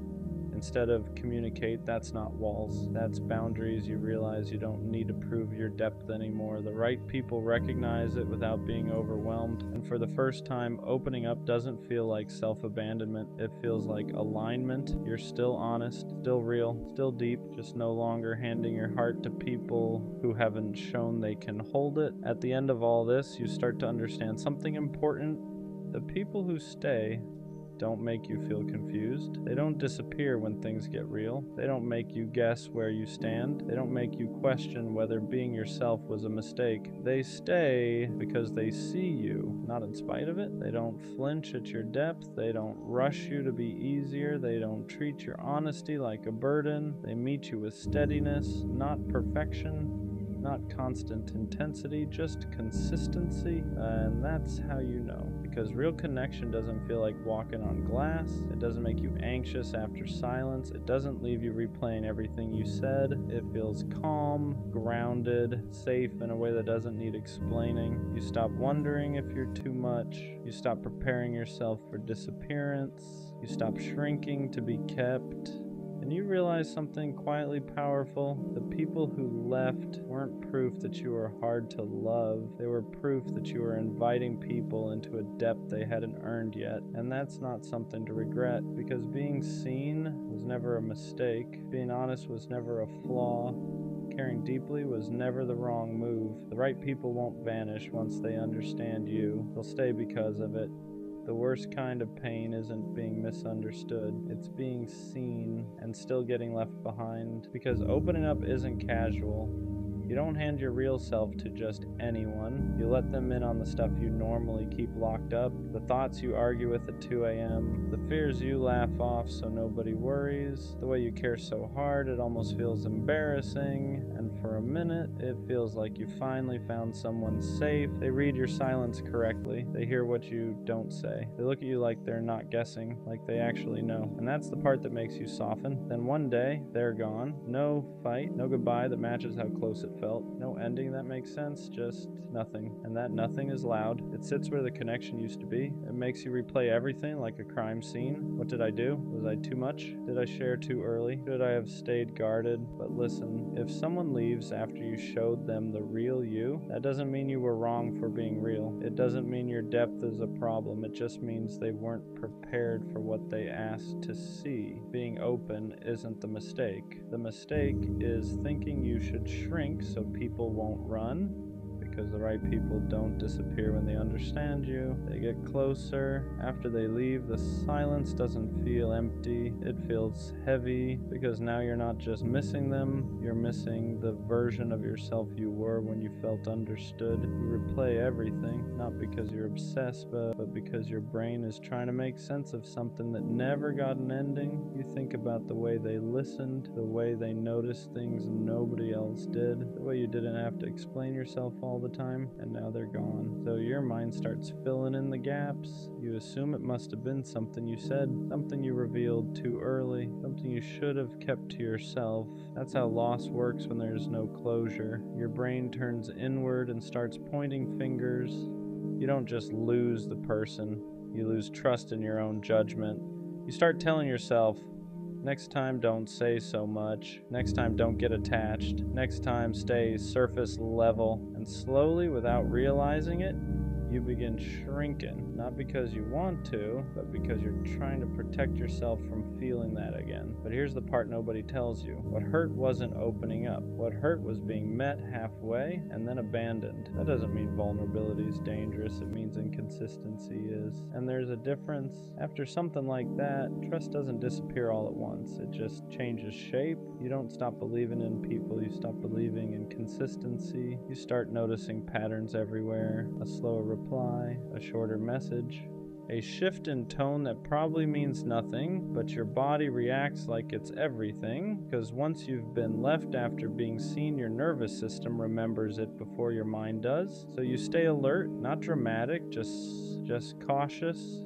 You don't lean in the same way anymore. You hold back details. You soften your honesty. You keep parts of yourself for later, just in case later never comes. And the messed up part is, people don't always notice you doing this. They just feel a distance they can't explain. You still care. You're still present. But there's a layer of protection now, like glass between you and them. And you hate that because you remember how it felt before. How natural it was to let someone know you. How how easy it felt to just exist without guarding every word. Now every connection feels like a risk assessment. Is this safe? Will they stay? Am I getting too close again? You don't ask these questions out loud. You just feel them. And slowly you start mistaking caution for growth. You tell yourself you're being mature, when really you're just afraid of reliving the same ending. But here's the truth. Trust didn't break because you opened up. It broke because someone showed you intimacy without responsibility, and that's not your fault. After being left like that, most people learn the wrong lesson. They think the problem was caring too much. They think the solution is to care less, so they start editing themselves. They become easier, quieter, less honest, less intense. They tell themselves, next time don't go so deep, next time don't show everything, next time stay in control. But all that really does is teach you how to survive connection, not how to experience it. You don't stop wanting closeness, you just start rationing it. You give people pieces instead of presence, versions instead of truth, highlights instead of depth. And then you wonder why connections feel empty now, why conversations don't hit the same, why nobody really knows you anymore, why being around people still feels lonely. It's because you didn't heal, you adapt. You learned how to avoid pain, not how to build something real again. And here's the hard truth. If someone can only stay when you're small, they were never meant to know you. Shrinking yourself doesn't protect you, it just delays the same outcome. Because the people who leave when you're honest would have left eventually anyway. All hiding does is make you lose yourself before they're even gone. At some point, you have to unlearn the lie that your depth is what pushed them away. Because if depth were the problem, it would hurt everyone the same, but it doesn't. Some people lean into it, others panic, and the difference has nothing to do with you. Depth only feels overwhelming to people who haven't met themselves yet, to someone who avoids their own emotions. Your honesty feels like pressure. Your awareness feels like exposure. Your care feels like responsibility. So they leave, not because you were too much, but because staying would have required them to show up in ways they weren't ready for. And that's important to understand. You weren't asking for perfection. You weren't asking for forever.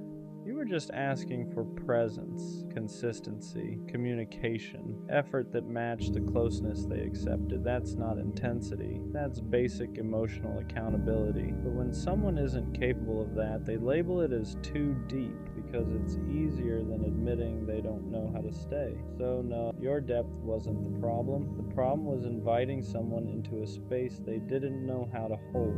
And that doesn't mean you should become lighter. It means you should become more selective. After something like this, a lot of people start punishing themselves without realizing it. They replay the moment over and over, looking for where they went wrong. They tell themselves, I should have seen it coming. I should have known better. I should have protected myself. But that's not growth.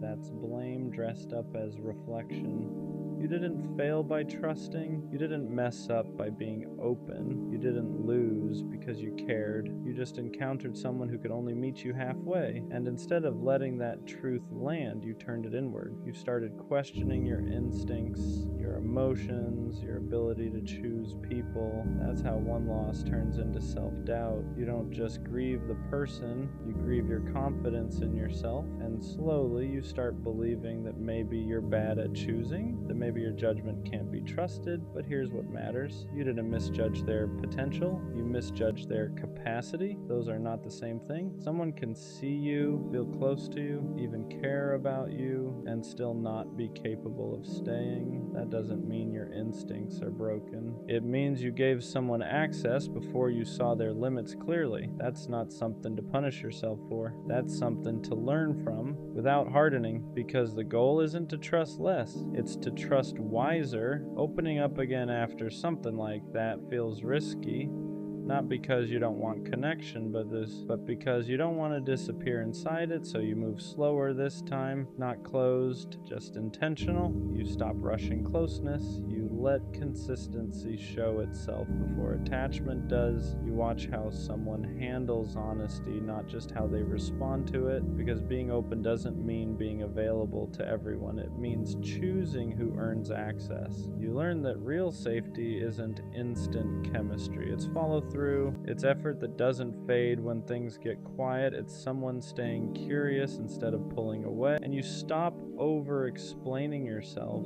You don't justify your needs. You don't apologize for caring. You don't chase clarity from people who disappear. Instead of communicate. That's not walls, that's boundaries. You realize you don't need to prove your depth anymore. The right people recognize it without being overwhelmed, and for the first time, opening up doesn't feel like self-abandonment. It feels like alignment. You're still honest, still real, still deep, just no longer handing your heart to people who haven't shown they can hold it. At the end of all this, you start to understand something important. The people who stay don't make you feel confused. They don't disappear when things get real. They don't make you guess where you stand. They don't make you question whether being yourself was a mistake. They stay because they see you, not in spite of it.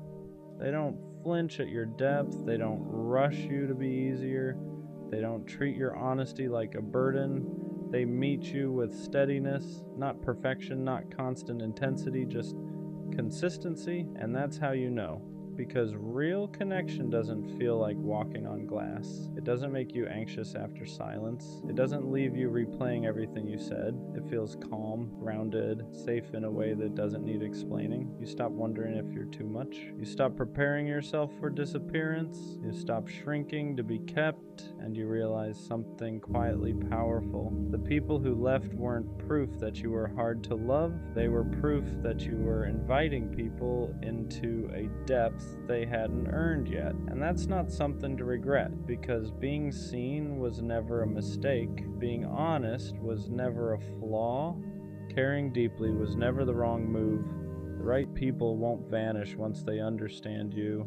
They'll stay because of it. She replaced me in a week, 7 days. And I've replayed that number in my head more times than I'd like to admit. Because when something you invested months, maybe years, into gets swapped out in 7 days, it doesn't just hurt, it destabilizes you. It makes you question your perception, it makes you question your value, it makes you question whether what you had was ever real in the first place. I keep thinking about how we ended the conversations, the tone, the way she said she needed time, the way she said she had to focus on herself. And then a week later, there's someone else standing where I used to stand. So what was the truth? Was she grieving while I was still loving? Was she detaching while I was trying? Was I the only one still emotionally present toward the end? Because you don't replace someone in a week unless you were already halfway gone. That's the part that keeps echoing in my mind. You don't wake up on Monday heartbroken and by Sunday decide you're ready for someone new. That's not healing, that's transition. And if she transitioned that smoothly, that quickly, then maybe I wasn't as permanent in her world as she was in mine. And that realization stings more than the breakup itself, because breakups hurt. But being replaced fast, that attacks your identity. It makes you feel temporary. It makes you feel interchangeable. It makes you feel like you were just holding a spot until something better came along. And I hate that my mind even goes there. But when someone replaces you in a week, you start asking dangerous questions. Was I not enough? Was I boring? Was I too available? Did she already have him lined up? Was I just comfortable, not essential?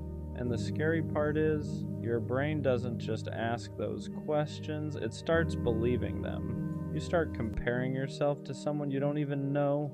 You start imagining that he must have something you didn't. More excitement, more dominance, more money, more mystery, more something. And now it feels like you lost a competition you didn't even know you were in. But love was never supposed to be competitive. It was supposed to be intentional, chosen, protected. And if she could swap me out in 7 days, then maybe what we had wasn't as protected as I thought. Maybe I was fighting for something that was already slipping away.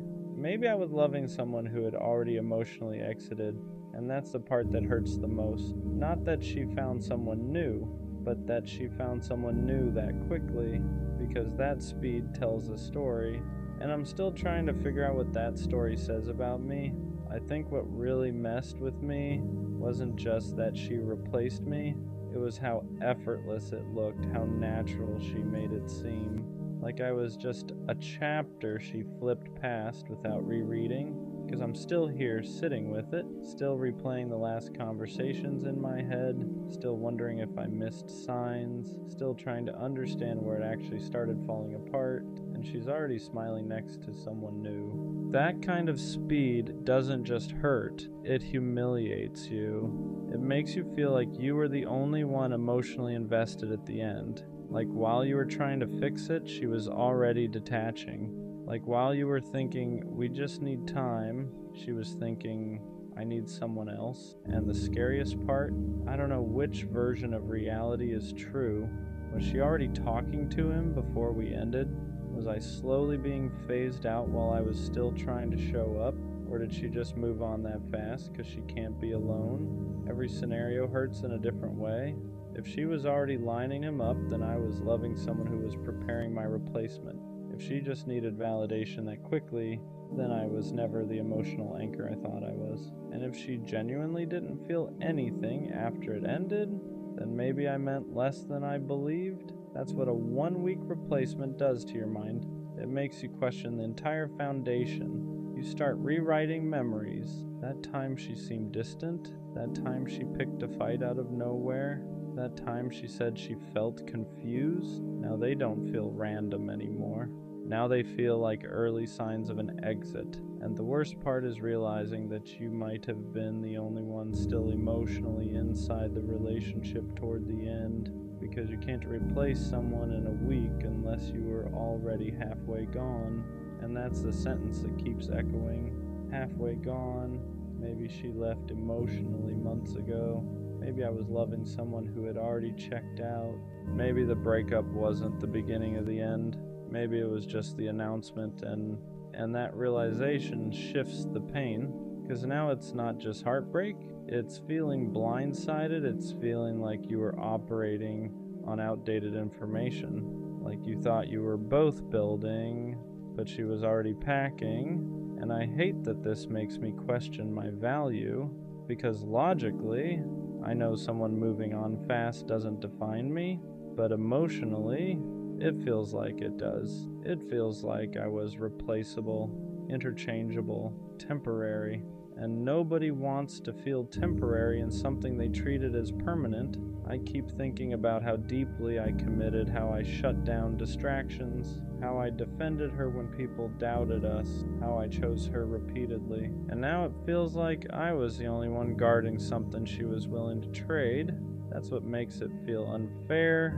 Not that she moved on, but that she moved on like it was easy, like I was just space that needed to be filled. And that's the dangerous thought, because I wasn't just space, I was time, I was effort, I was loyalty, I was presence. And if she could replace all of that in 7 days, then either she never fully valued it, or she never fully processed it. And I don't know which one hurts more, because if she didn't value it, then I misjudged everything. And if she didn't process it, then she's just distracting herself. But distraction still feels like replacement when you're the one left behind. And I'm left here trying to rebuild confidence that got shaken by a 7-day timeline, trying to remind myself that speed doesn't equal significance, trying to remember that depth doesn't get erased overnight, because if what we had was real to me, then it was real, even if she replaced it quickly. But still, 7 days. That number doesn't just represent time, it represents how fast someone can move on when you thought you meant more. And I'm still trying to figure out what that says about her and what it doesn't say about me. The part nobody prepares you for is how fast replacement attacks your confidence, not just your feelings, your confidence, because heartbreak hurts your chest, but being replaced quickly hits your ego. And ego isn't pride, ego is identity. It's how you see yourself. And when someone moves on in a week, your brain starts filling in blanks you never wanted to think about. You start comparing yourself to someone you don't even know. What does he have that I don't? Is he more exciting, more unpredictable, more emotionally unavailable, more dominant, more detached? Did she need someone less steady, less serious, less invested? You start dissecting yourself like you were the problem to be solved. And that's dangerous because now it's not just about her moving on, it's about you feeling like you lost to someone else, like this was a competition, like you were weighed against another option and didn't measure up. But here's the part that doesn't get talked about. If someone can replace you in a week, they didn't replace you. They replaced the role, they replaced the attention, they replaced the space, they replaced the feeling of not being alone, but connection, real connection, that doesn't get swapped that quickly.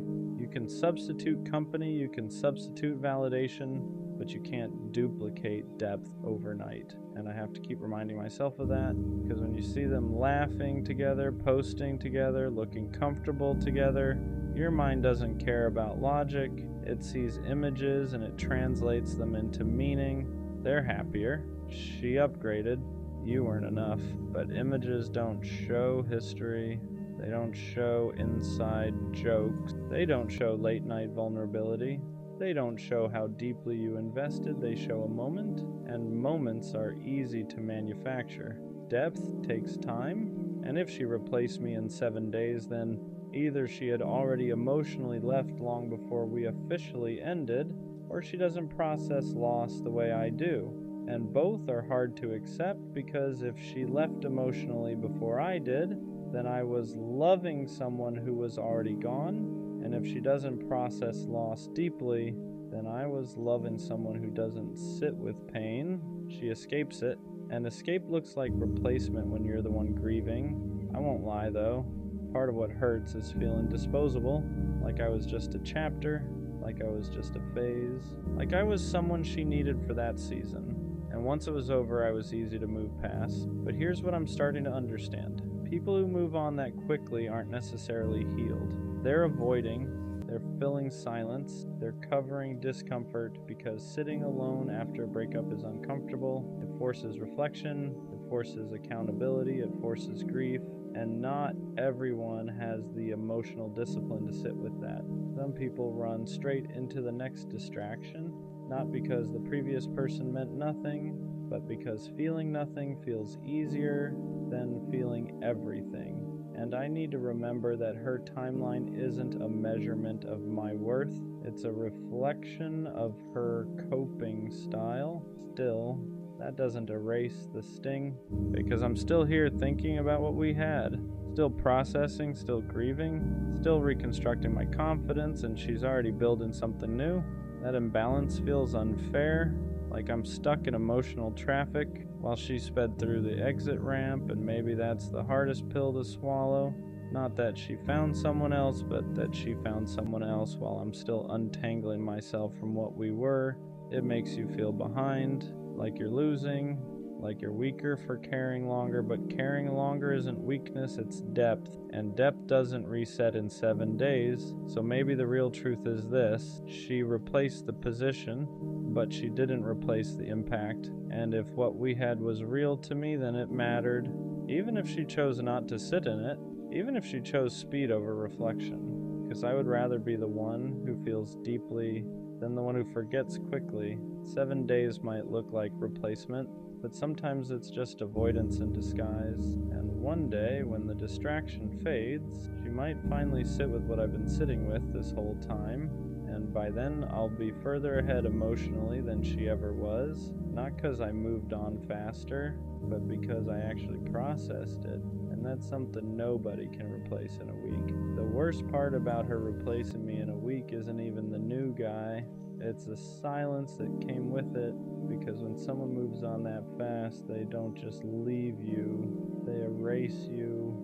The calls stop, the inside jokes disappear, the routine you built together vanishes, and suddenly the person who used to know your schedule, your moods, your patterns is giving that attention to someone else. That's what makes it feel unreal.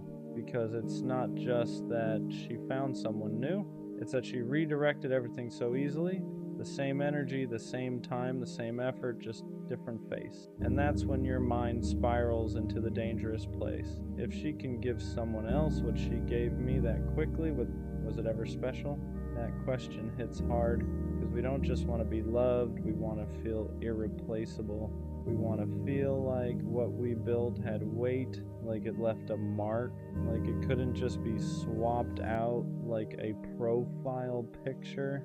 And when she replaced me in 7 days, it felt like I was lightweight, like I was something she could carry easily and set down just as easily. But here's the thing I keep wrestling with. Maybe it wasn't easy. Maybe it just looks easy. Social media never shows grief. It doesn't show reflection. It doesn't show confusion. It shows highlights. And maybe what I'm seeing is the highlight reel of her coping. Because moving on quickly doesn't always mean you didn't care. Sometimes it means you can't sit still with pain. Sometimes it means you need distraction to avoid accountability. Sometimes it means you'd rather build something new than examine why the last thing broke. But none of that makes it easier to watch, because while she's building new memories, I'm still dismantling old ones. I'm still processing the last conversation, still remembering the way she used to look at me, still trying to figure out when it started fading. And that imbalance makes you feel like you lost twice. You lost the relationship and you lost the race to move on. And I hate that it feels like a race, because healing shouldn't be competitive.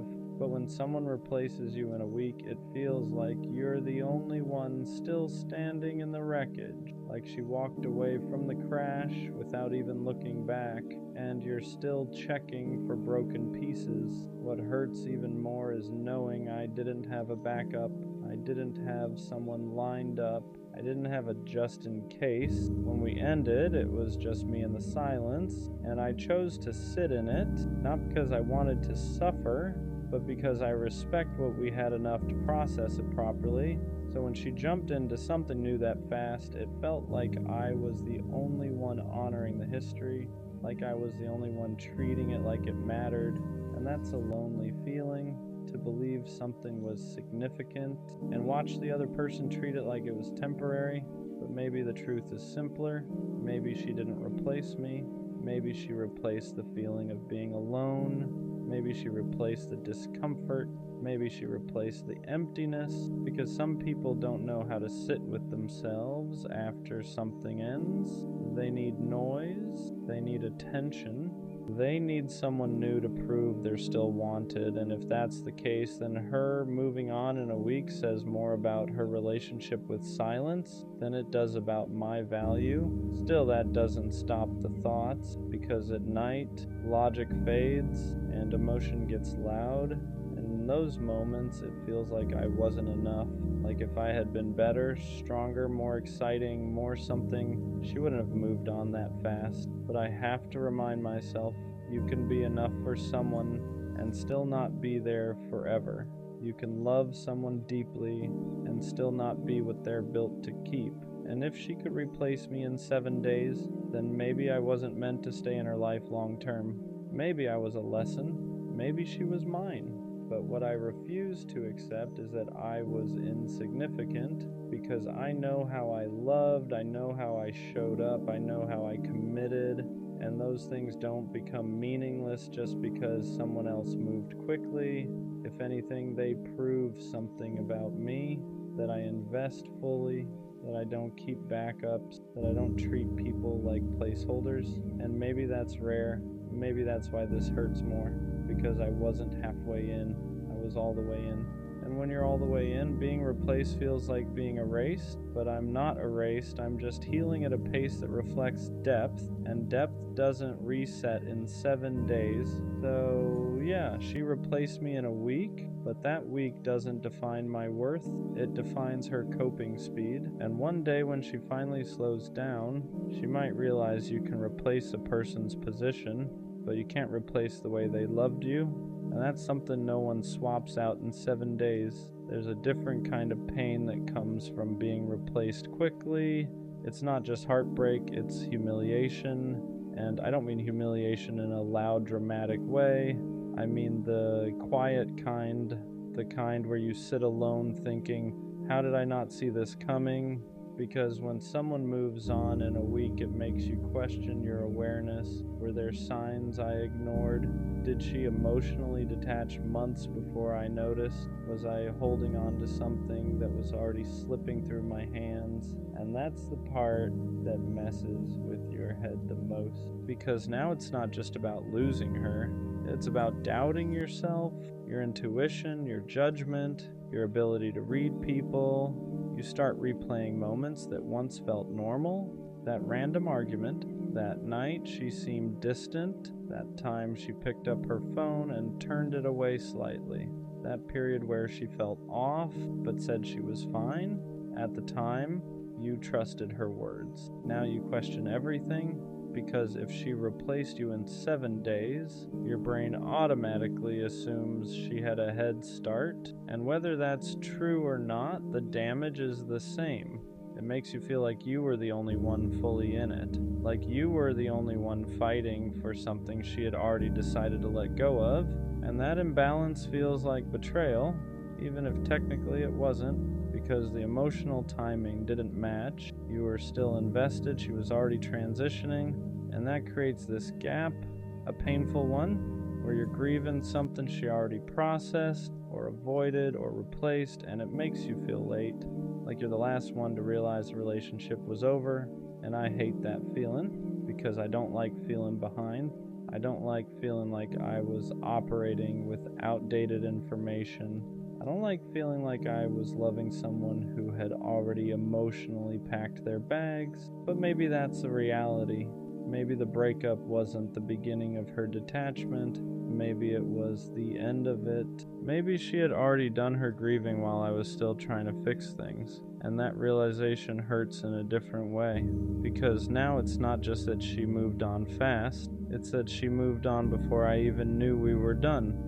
And I'm stuck here wondering when it actually ended. Was it weeks before the breakup? Months? Did she slowly disconnect while I was still showing up? Because that's the part nobody prepares you for. The possibility that you were loving someone who was already halfway gone. And if that's true, then I wasn't replaced in a week. I was replaced long before that. I just didn't know it yet. But here's the thing, I'm slowly starting to understand. Even if she emotionally left before I did, that doesn't make me weak. It doesn't make me naive. It means I was committed. It means I was still trying. It means I was operating in good faith.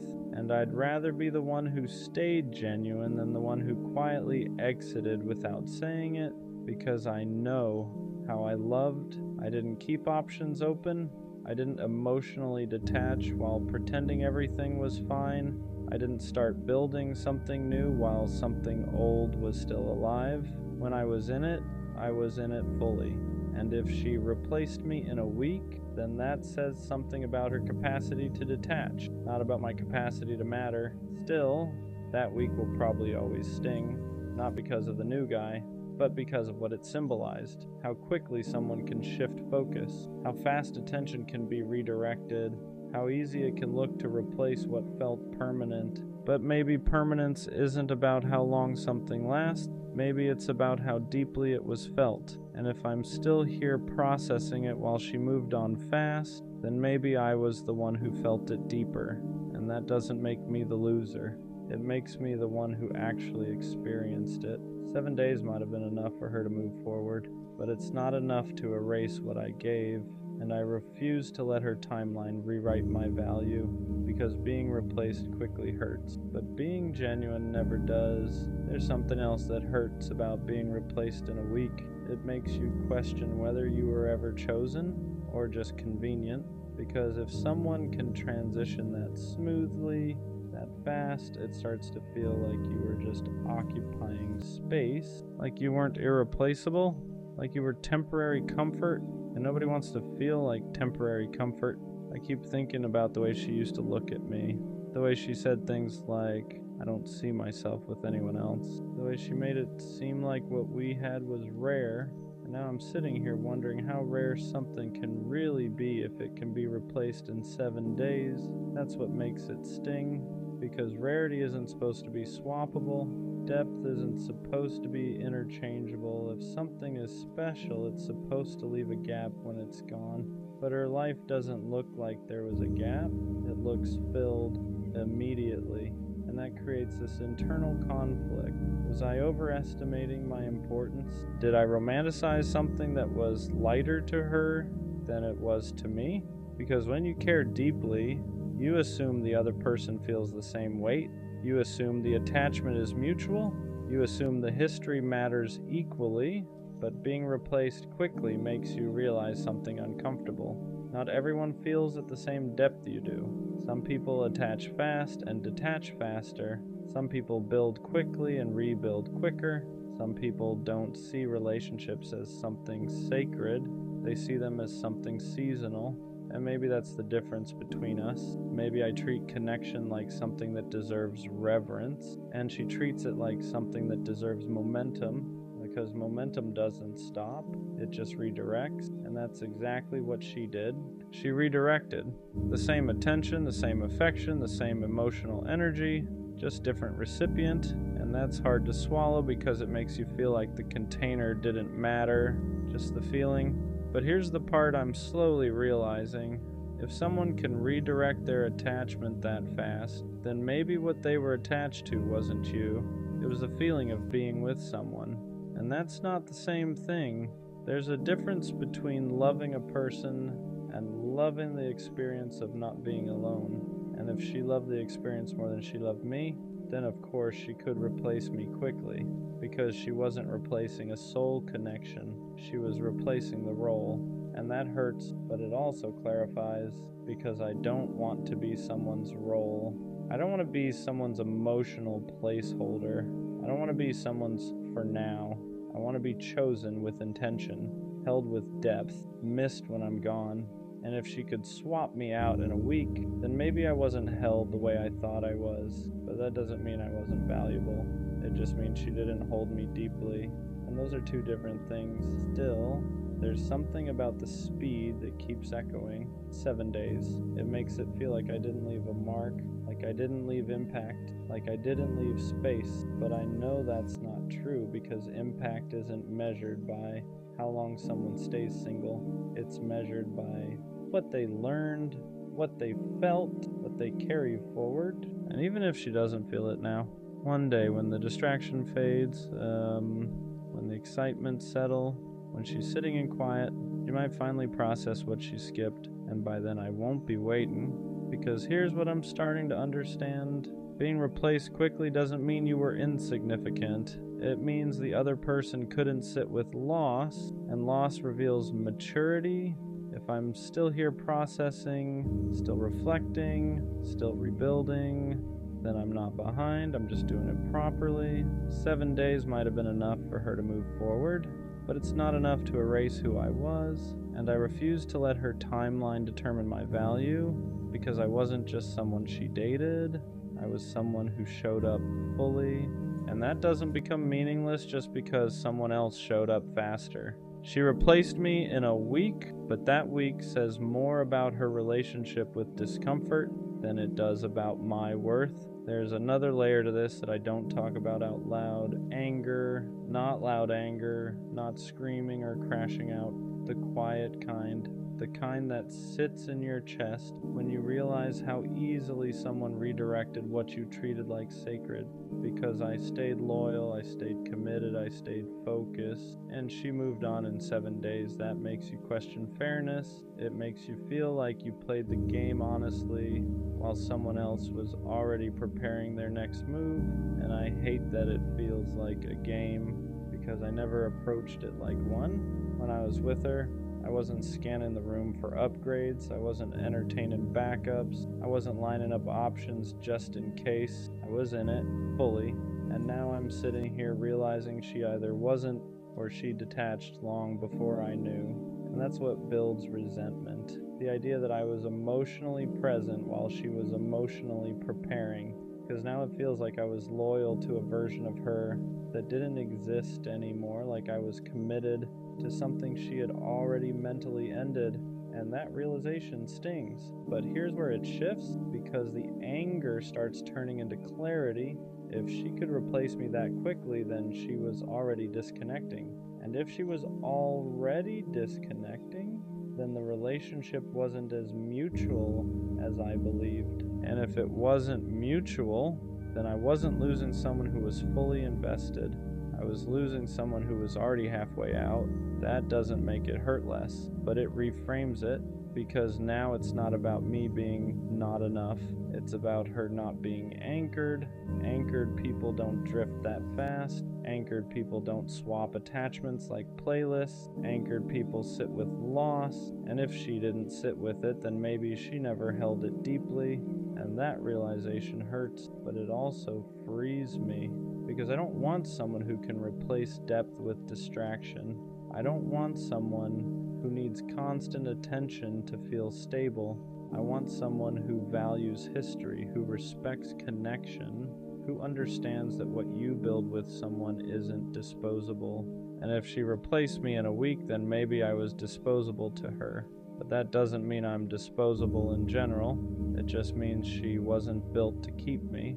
And there's a difference. Still, there's a part of me that wonders if she ever thinks about it, if she ever pauses, if she ever compares, if she ever realizes how fast she moved. But I can't live in that space, because waiting for someone to feel what you felt is a trap, and I refuse to trap myself in her timeline. 7 days, that's how fast she moved. But here's the truth. I'd rather take my time healing than rush into something new just to prove I can. I'd rather rebuild properly than distract myself temporarily, because I know what I gave, and I know how I showed up. And I know I don't need to rush into something new to validate that. She replaced me in a week, but I'm rebuilding myself at a pace that lasts, and that's not weakness, that's depth.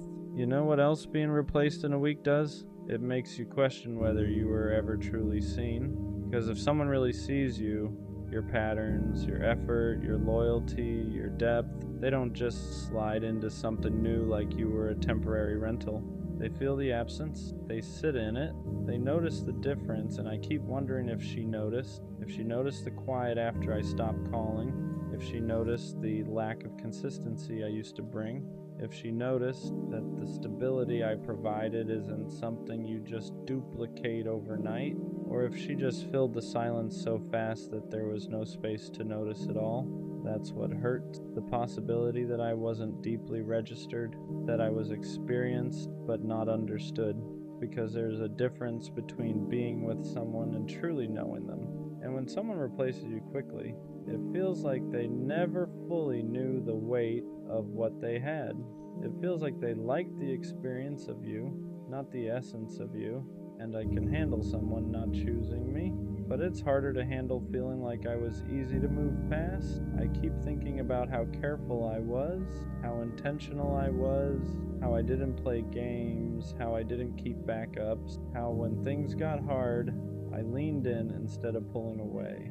And in the end, it feels like none of that slowed her down. 7 days. That number keeps echoing like a clock ticking in reverse, because for me, 7 days after a breakup feels raw, it feels heavy, it feels like I'm still adjusting to the silence, but for her, 7 days was enough to build something new. And that contrast makes you feel like you loved harder than you were loved. And that's a lonely realization, because loving harder isn't something you brag about, it's something you feel when the other person moves on faster, and you're left holding the emotional weight. But here's what I'm starting to see clearly.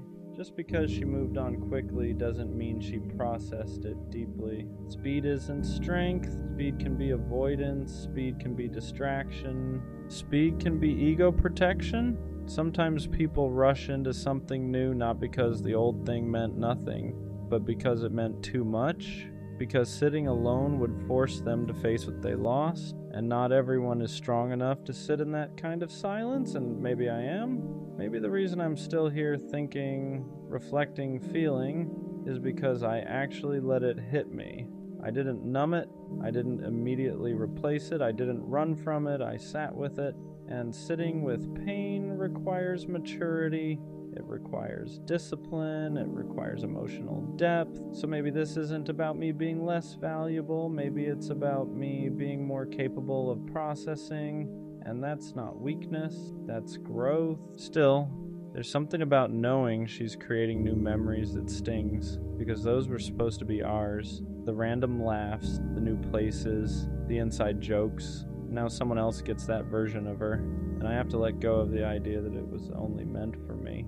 And that's hard, but here's the truth I can't ignore anymore.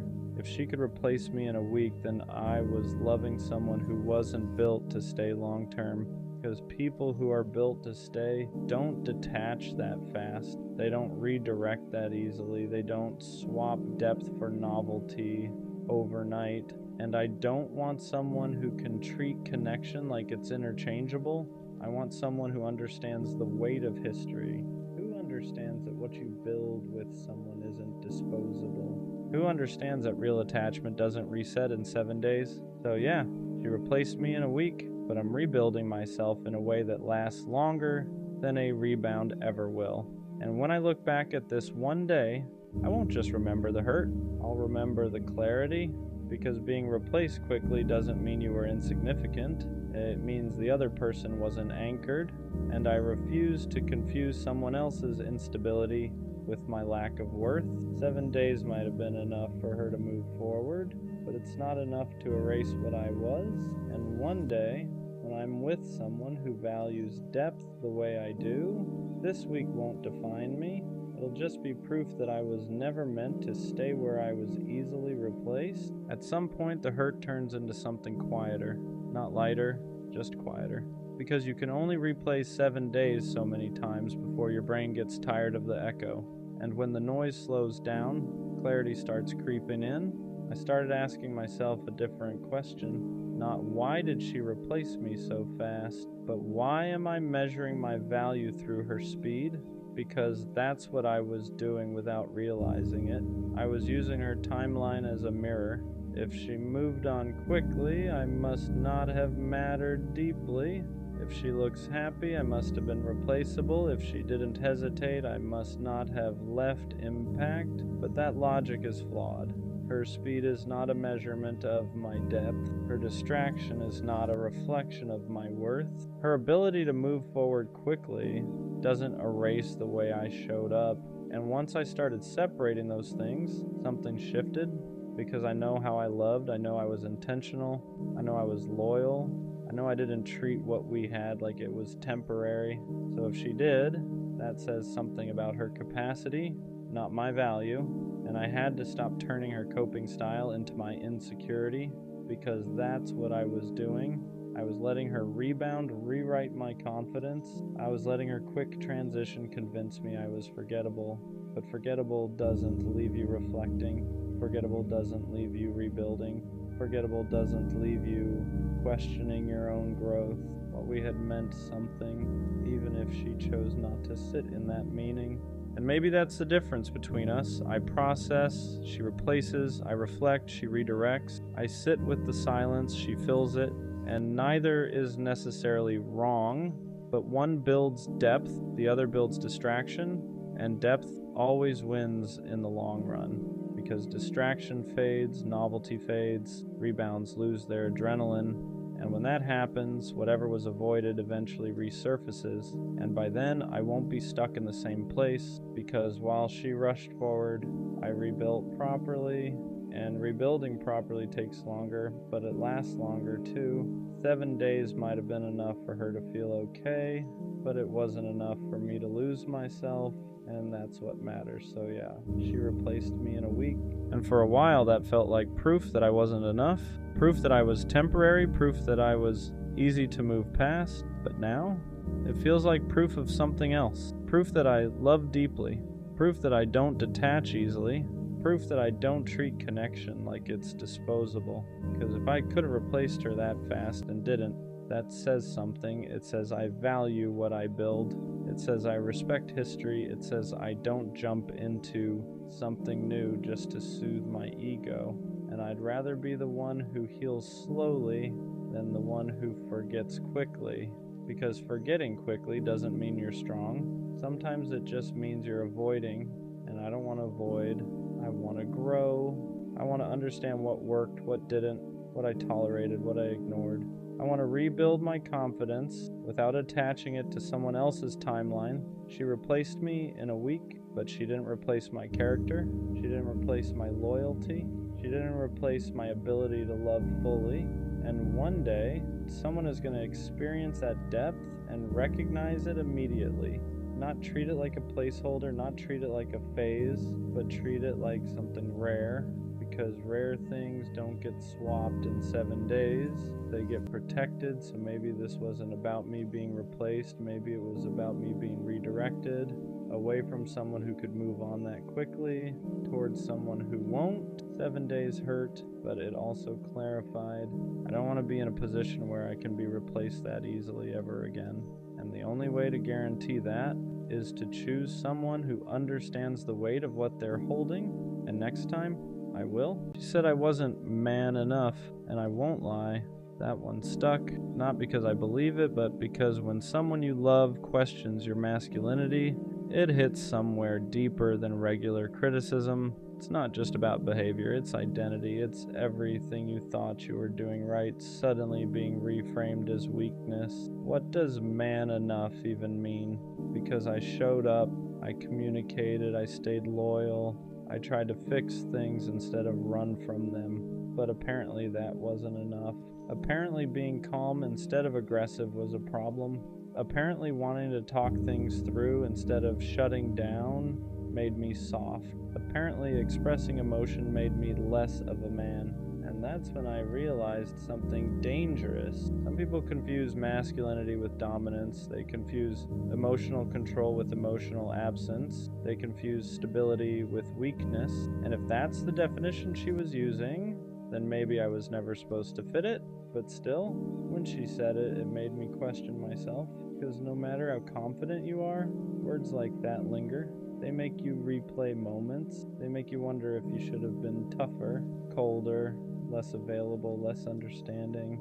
And that's how toxic standards start reshaping you quietly.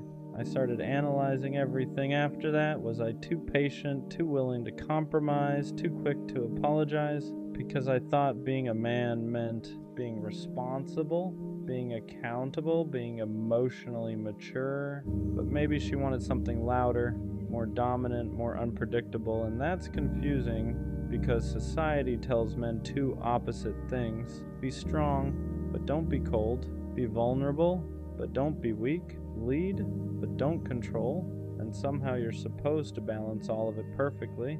So when she said I wasn't man enough, I started wondering, was I too emotionally available? Was I too steady? Was I not exciting enough? But here's the truth that took me time to accept. Being consistent doesn't make you less of a man. Being calm doesn't make you less masculine. Being emotionally intelligent doesn't make you weak. It makes you evolved, and not everyone is comfortable with evolved. Some people are used to chaos, used to intensity, used to men who are hard to access emotionally. So when they meet someone who communicates clearly and stands firm without yelling, it feels unfamiliar. And unfamiliar can feel unmanly to someone who's been conditioned differently, but that's not my problem to fix. The deeper issue wasn't her words. It was what they tried to take from me, my confidence, because when someone attacks your masculinity, they're attacking your foundation. They're saying you're not enough as you are, and that's heavy. But here's what I had to learn. Being man enough means being emotionally unavailable. If it means suppressing how I feel, if it means pretending I don't care, if it means dominating instead of communicating, then I don't want that version of masculinity, because strength isn't loud. It's controlled, it's stable, it's secure enough to not overreact. It's confident enough to not prove itself constantly. And maybe she mistook calm for weak. Maybe she mistook kindness for softness. Maybe she mistook emotional awareness for insecurity. But that doesn't redefine me, it just shows what she was used to. What hurt the most wasn't that she left, it was that she framed it like I lacked something, like I needed to become more, like I needed to step up into some undefined standard. But love isn't about becoming someone else to fit someone's idea of masculinity. It's about alignment. If she needed someone louder, more dominant, more emotionally distant, that's preference, not proof that I wasn't enough. Wasn't. Because being man enough shouldn't mean performing toughness. It should mean integrity, leadership, emotional control, responsibility. And I had all of that, just not in a way that matched her expectations, and that's okay. I realized something important after sitting with it. The right woman won't question your masculinity. She'll feel safe in it. She won't need you to be aggressive to feel protected. She won't need you to be emotionally shut down to feel secure. She won't test your dominance to measure your worth. She'll recognize strength and stability. She'll see leadership and accountability. She'll see masculinity in consistency, because real masculinity isn't about intimidation. It's about presence. It's about knowing who you are without needing to prove it constantly. And here's the part nobody talks about. Sometimes when someone says you're not man enough, what they really mean is you're not toxic enough for what I'm used to. Because chaos feels passionate to some people, silence feels strong to some people, emotional distance feels masculine to some people, but healthy masculinity feels boring if you're addicted to instability, and that's not an insult, it's reality. Some people equate unpredictability with strength, and when they meet steadiness, they don't know what to do with it. I had to ask myself something hard. Was I actually lacking, or was I just not performing? Because there's a difference. Lacking means I don't possess something. Performing means I'm pretending to, and I refuse to perform masculinity for approval. I refuse to become colder just to seem stronger. I refuse to suppress my emotional intelligence just to look dominant, because the right person won't require that. They'll appreciate it. If anything, being called not man enough forced me to define what that means for myself. To me, being a man means standing on your word, protecting without controlling, communicating without yelling, being emotionally disciplined, owning your mistakes, leading with stability, and I did all of that. So if that wasn't enough for her, it doesn't mean I failed. It means we defined strength differently. I won't let one person's perception reshape my identity, because masculinity isn't loud. It isn't about dominance. It isn't about intimidation. It's about internal control. It's about consistency. It's about knowing who you are when no one is watching. And if someone mistakes calm strength for weakness, that says more about what they're used to than what I am. She said I wasn't man enough, but I am man enough to walk away instead of yelling, stay calm instead of escalating, express how I feel instead of suppressing it, choose growth instead of ego, and that's the kind of man I'll stay, because the right woman won't need me to prove my masculinity. She'll feel secure in it, and I'd rather be steady and misunderstood than loud and respected for something I'm not. If being man enough means losing emotional depth, then I'll pass. Because real strength doesn't shout, it stands. She said she needed space, and I believed her, because when someone says that, you don't question it, you respect it, you tell yourself they're overwhelmed, they're figuring things out, they just need time to clear their head. So I gave her that. I didn't chase, I didn't pressure her, I didn't try to force conversations that she clearly wasn't ready to have. I stepped back, because in my head, that's what you do when you care about someone. You don't make things harder for them, you give them room. But what I didn't realize at the time was this: she didn't need space, she just didn't want me. At first I handled it the way you're supposed to. I gave her distance, I stopped texting first, I stopped trying to keep conversations alive, I let the silence sit even when it didn't feel right, because I thought space meant something temporary, like a pause, like something we would come back from. But the silence started stretching longer than it should have, and instead of clarity, it just created confusion, because when someone genuinely needs space, they don't disappear without direction. They don't leave you guessing. They don't make you feel like you're suddenly a stranger. But that's exactly how it started to feel. And deep down, something didn't sit right. Not because I didn't trust her, but because the energy didn't match what she said. Then little things started adding up. things I didn't notice right away, but once I did, I couldn't ignore them. She wasn't just taking space, she was still active, still talking, still posting, still present, just not with me. And that's when the confusion turned into something else, clarity, because space doesn't mean disappearing from one person while still being available for everything else. Space doesn't look like selective silence, and that's when it hit me. She didn't need space from everything, she needed space from me.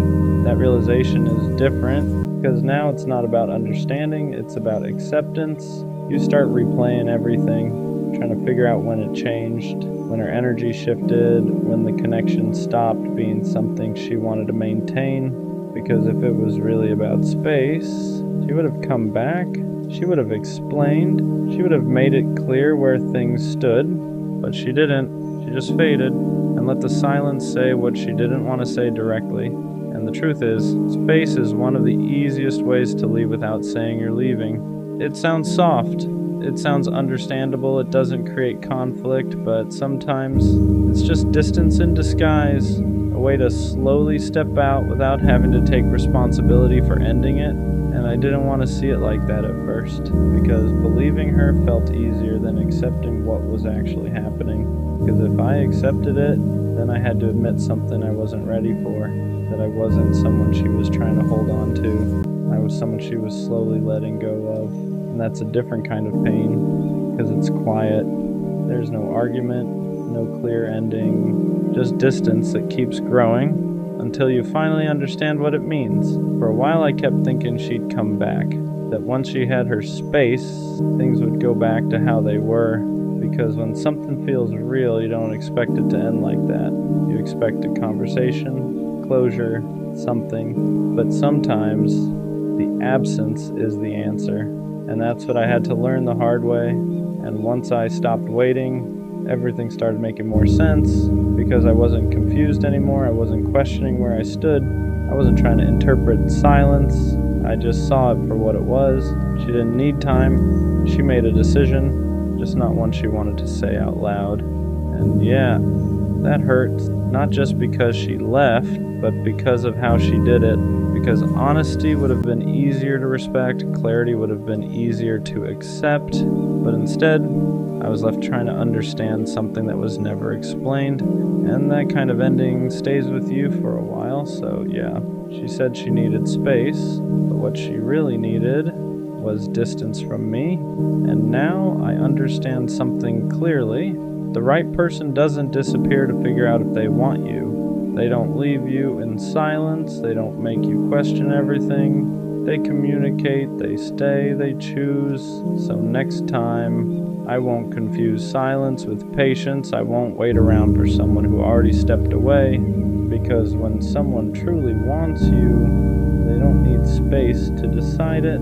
I don't care how corny it sounds. I'm not going to stop being a lover, not until I get the kind of love I've always imagined. The kind where there's no confusion, no wandering attention, no half-interest disguised as effort, just one person, and a world that feels smaller because of it.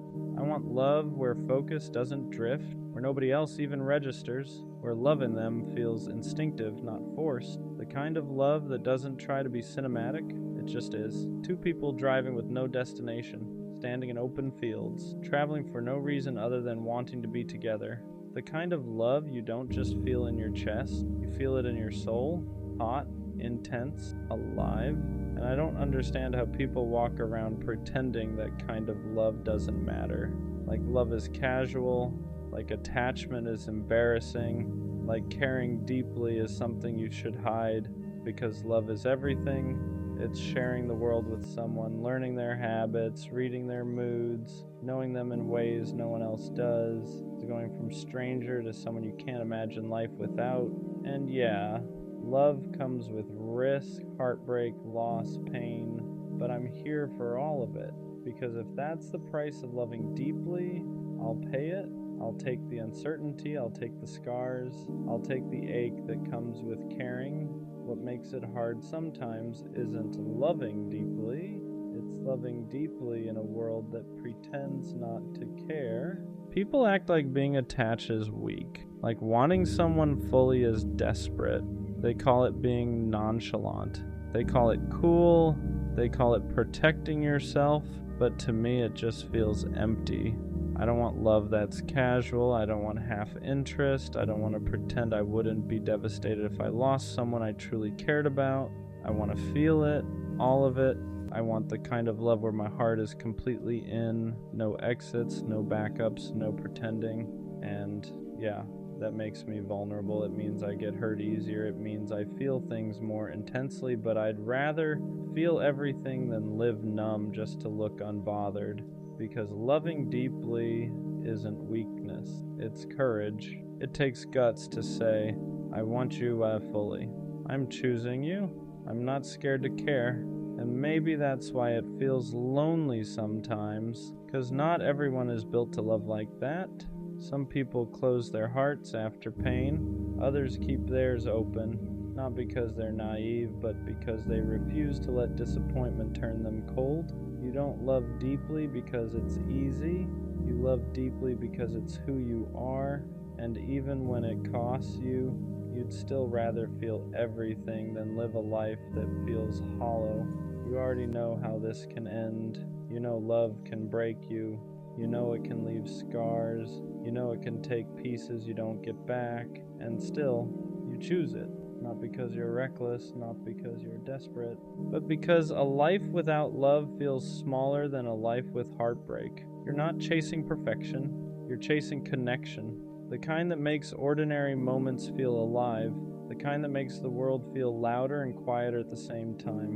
And once you've felt even a glimpse of that, you can't pretend you don't want it anymore. So yeah, you risk it again, you open your heart again, you believe again, not because you forgot the pain, but because you decided it wasn't stronger than your capacity to love. Being a lover boy doesn't mean you ignore reality. It means you face it and still choose love anyway.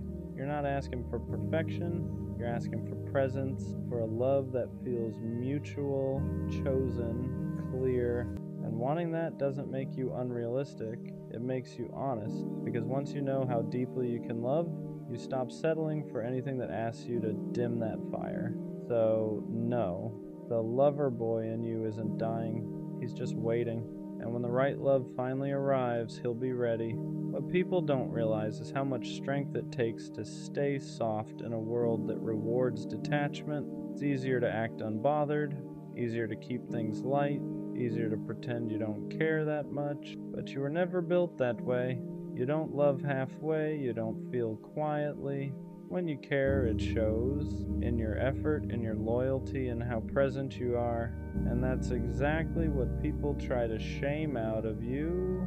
They tell you you're too much, too attached, too intense. Like love is something you're supposed to ration. So sometimes you wonder if you should change, if caring less would protect you, if closing off would finally make things easier. But every time you try, it feels wrong, because pretending not to care cost you more than heartbreak ever did. You don't want a love where you're constantly monitoring yourself, where you have to downplay your feelings to seem cool. You want a love where effort isn't embarrassing, where loyalty isn't laughed at, where wanting someone fully isn't treated like a flaw. And yes, that kind of love is rare, not because it doesn't exist, but because not everyone has the capacity for it. Some people love with caution, some love with conditions, some love with one foot out the door. You love with your whole chest, and that means when it ends, it hurts differently. You don't just lose a person, you lose the future you already pictured, the version of yourself that only existed with them.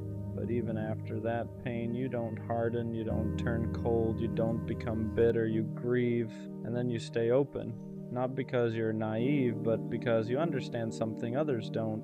Love isn't dangerous. Avoidance is. A life spent protecting yourself from ever being hurt is a life spent never being fully alive.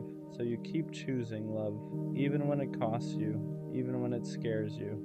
Because being a lover was never about guarantees, it was about courage. And no matter how many times the world tells you to be smaller, to care less, to guard your heart, you don't. because the lover boy in you knows one truth. A heart that can love deeply is never something to be ashamed of. People who love like you often feel out of place, not because there's something wrong with them, but because the world isn't built for hearts that don't know how to love halfway. You walk into spaces where everyone is guarding themselves, where effort is calculated, where caring too much is treated like a mistake you should have learned from by now. And you can feel it, the hesitation, the emotional distance, the way people keep one foot out the door just in case. Meanwhile, you're standing there ready to choose someone fully if they'd just meet you halfway. That contrast can feel isolating. You start wondering if you're outdated, if your way of loving belongs to another time, another kind of world, because it feels like everyone else is playing it safe while you're still willing to risk your heart, and that makes you stand out. Not loudly, but deeply. You don't bond casually, you don't talk just to fill silence. When you connect, you notice things others miss, you remember details people forget, you show up in ways that don't disappear easily, and that kind of presence can be uncomfortable for people who aren't ready to be seen that closely. So they pull back, they joke about you caring too much, they call your intensity a lot. Not because it is, but because they don't know how to match it. That's the part that hurts, realizing you're not too much, you're just too deep for people who only know how to skim the surface. You don't want love that feels convenient, you want love that feels intentional. You don't want someone who chooses you when it's easy. You want someone who chooses you because they mean it. And yeah, that narrows the field. It means you'll feel alone sometimes. It means you'll walk away more than you stay. It means you won't fit everywhere. But fitting everywhere was never the goal. The longing was. The lover boy in you isn't broken because he doesn't blend in. He just hasn't found the place where his kind of love is spoken fluently. And when he does, it won't feel like standing out anymore. It'll feel like coming home. Loving this deeply almost always comes with loneliness first. Not because you're doing something wrong, but because alignment takes time. When you love with your whole heart, you don't rush into anything just to feel chosen. You don't settle for attention that fades. You don't accept half presence just to avoid being alone. And that means there are stretches where it feels like everyone else has someone and you don't. You watch people pair up quickly, jump from connection to connection, call it love because it fills the space, and sometimes you wonder if you're being too patient, too selective, too unwilling to compromise. But deep down, you know the truth. You're not afraid of being alone. You're afraid of being half-loved. You don't want a relationship that feels like constant self-editing, where you have to mute your feelings, where your intensity is treated like a problem instead of a gift. So you wait, not passively, intentionally. You keep your heart open, but your standards intact. And that's the lonely part no one talks about. Choosing alignment over company, choosing depth over distraction, choosing to sit with the emptiness rather than fill it with something that won't last. Some nights it feels heavy. You question whether it's worth it, whether anyone will ever meet you at the level you're willing to love. But then you remember something important. The love you want can't be rushed. It needs two people who aren't scared of closeness, who don't joke about vulnerability, who don't treat commitment like a trap. And until that shows up, being alone is still safer than shrinking yourself. The lover boy in you isn't lonely because he's lacking. He's lonely because he's waiting for something real. And real love doesn't arrive loudly. It arrives aligned. The lover boy gets misunderstood a lot. People look at the way you love and assume it comes from neediness, from insecurity, from not knowing how to be alone. But that's never been true. You don't love deeply because you're afraid of being by yourself. You love deeply because you know how to be alone and still choose connection. There's a difference. You're not reaching for someone to fill a void. You're reaching because you want to share a life you already know how to carry on your own. But in a world obsessed with detachment, depth gets mislabeled, caring becomes too much, consistency becomes clingy, wanting clarity becomes pressure, so people tell you to chill, to play it cool, to act like you don't care as much as you do. And for a while you try. You soften your words. You hold back your feelings. You pretend you're less invested than your heart actually is. But it never feels right, because loving quietly when you feel loudly starts to feel like lying to yourself. You don't want to be mysterious. You don't want to be distant. You don't want to be someone who treats love like a game of leverage. You want honesty. You want effort that isn't embarrassing, commitment that isn't mocked, connection that doesn't require you to minimize who you are. And the truth is, people who can't handle that were never going to meet you where you stand anyway. They confuse emotional availability with weakness because they've never felt safe enough to offer it themselves. So they pull away, they joke, they keep things light, not because you're too much, but because your depth asks them to be real. And not everyone is ready for that. The lover boy isn't misunderstood because he loves wrong. He's misunderstood because he loves honestly in a world that prefers control. And one day, someone won't ask you to tone it down. They won't call your care extra. They won't flinch at your intensity. They'll recognize it because they've been looking for someone who loves like you, without fear, without games, without holding back. One thing people get wrong about you is thinking you lose yourself in love, that you disappear, that you abandon who you are, just keep someone close. But that's not what loving deeply means to you. You don't give your heart away blindly. You give it intentionally. You're aware of the risk. You feel the fear. You know exactly how much it can hurt, and you still choose to love, not because you don't value yourself, but because you refuse to live guarded out of fear. There's a difference between protecting your heart and closing it. Closing it is pretending you don't care. Protecting it is knowing when to walk away without turning cold. And that's something you had to learn the hard way. You've loved people who couldn't meet you emotionally, who enjoyed your warmth but never offered shelter in return. And each time you didn't lose your softness, you refined it. You learned to notice effort, to listen to consistency, to believe actions more than potential. You learned that loving deeply doesn't mean tolerating confusion. It doesn't mean waiting forever. It doesn't mean accepting less than what you give. So now you love with boundaries, not walls, boundaries. You stay open, but you don't stay where you feel unseen. You express yourself, but you don't beg to be understood. You give fully, but only where there's room for you. That's growth. The lover boy in you didn't harden, he matured. He learned that protecting his heart doesn't mean dimming his light. It means choosing spaces where that light is welcomed. And that's why when you love again, it won't consume you. It'll expand you, because this time you won't confuse intensity with imbalance. You'll recognize the difference between passion and peace. At some point, you stop mistaking chaos for passion. You stop thinking intensity means confusion. You stop believing love has to feel unstable to feel real. That shift doesn't happen overnight. It comes after loving people who kept you guessing, after giving effort that wasn't matched, after realizing how tired you were from loving alone in a two-person connection. Because for a long time, you thought love was supposed to feel urgent, heavy, like something you had to fight for. But real reciprocity feels different. It doesn't spike your anxiety. It doesn't make you question your place. It doesn't leave you replaying conversations or wondering if you asked for too much. Mutual love feels calm, not boring, steady.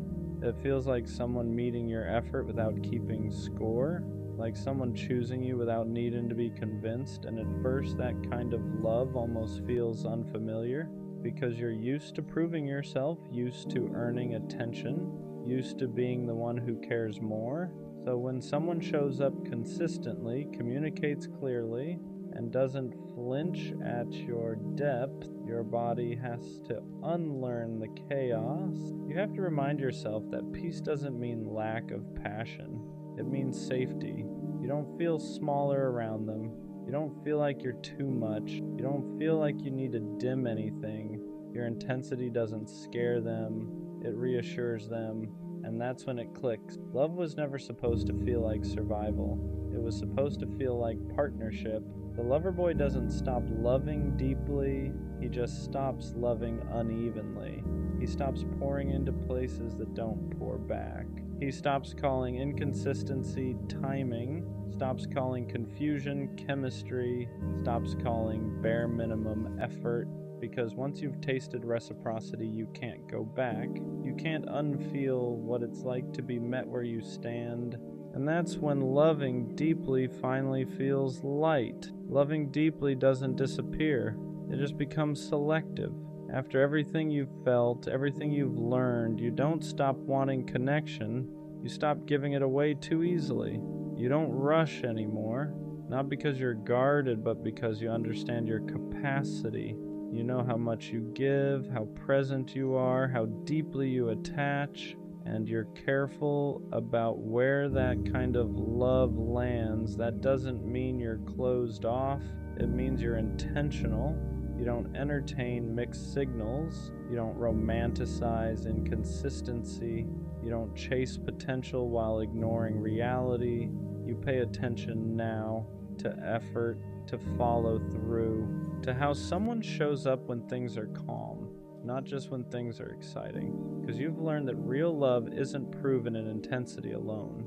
It's proven in consistency, and the people who are right for you won't be intimidated by that. They won't feel pressured by your depth. They won't joke about you caring too much. They won't need you to shrink to make them comfortable. They'll respect the way you love because they love the same way. That's the shift. You're not asking for more than before. You're just no longer accepting less. You still want closeness, still want loyalty, still want that kind of connection where the world feels quieter because someone chose you fully. But now you're patient with people, not with uncertainty. You're open to love, not to confusion. And that's how the lover boy grows. Not into someone colder, but into someone clearer. Someone who knows that loving deeply isn't about giving your heart to everyone who shows interest. It's about giving it to someone who knows how to hold it. Before the right love shows up, the lover boy is usually alone for a while. Not because he can't find connection, but because he refuses to force it.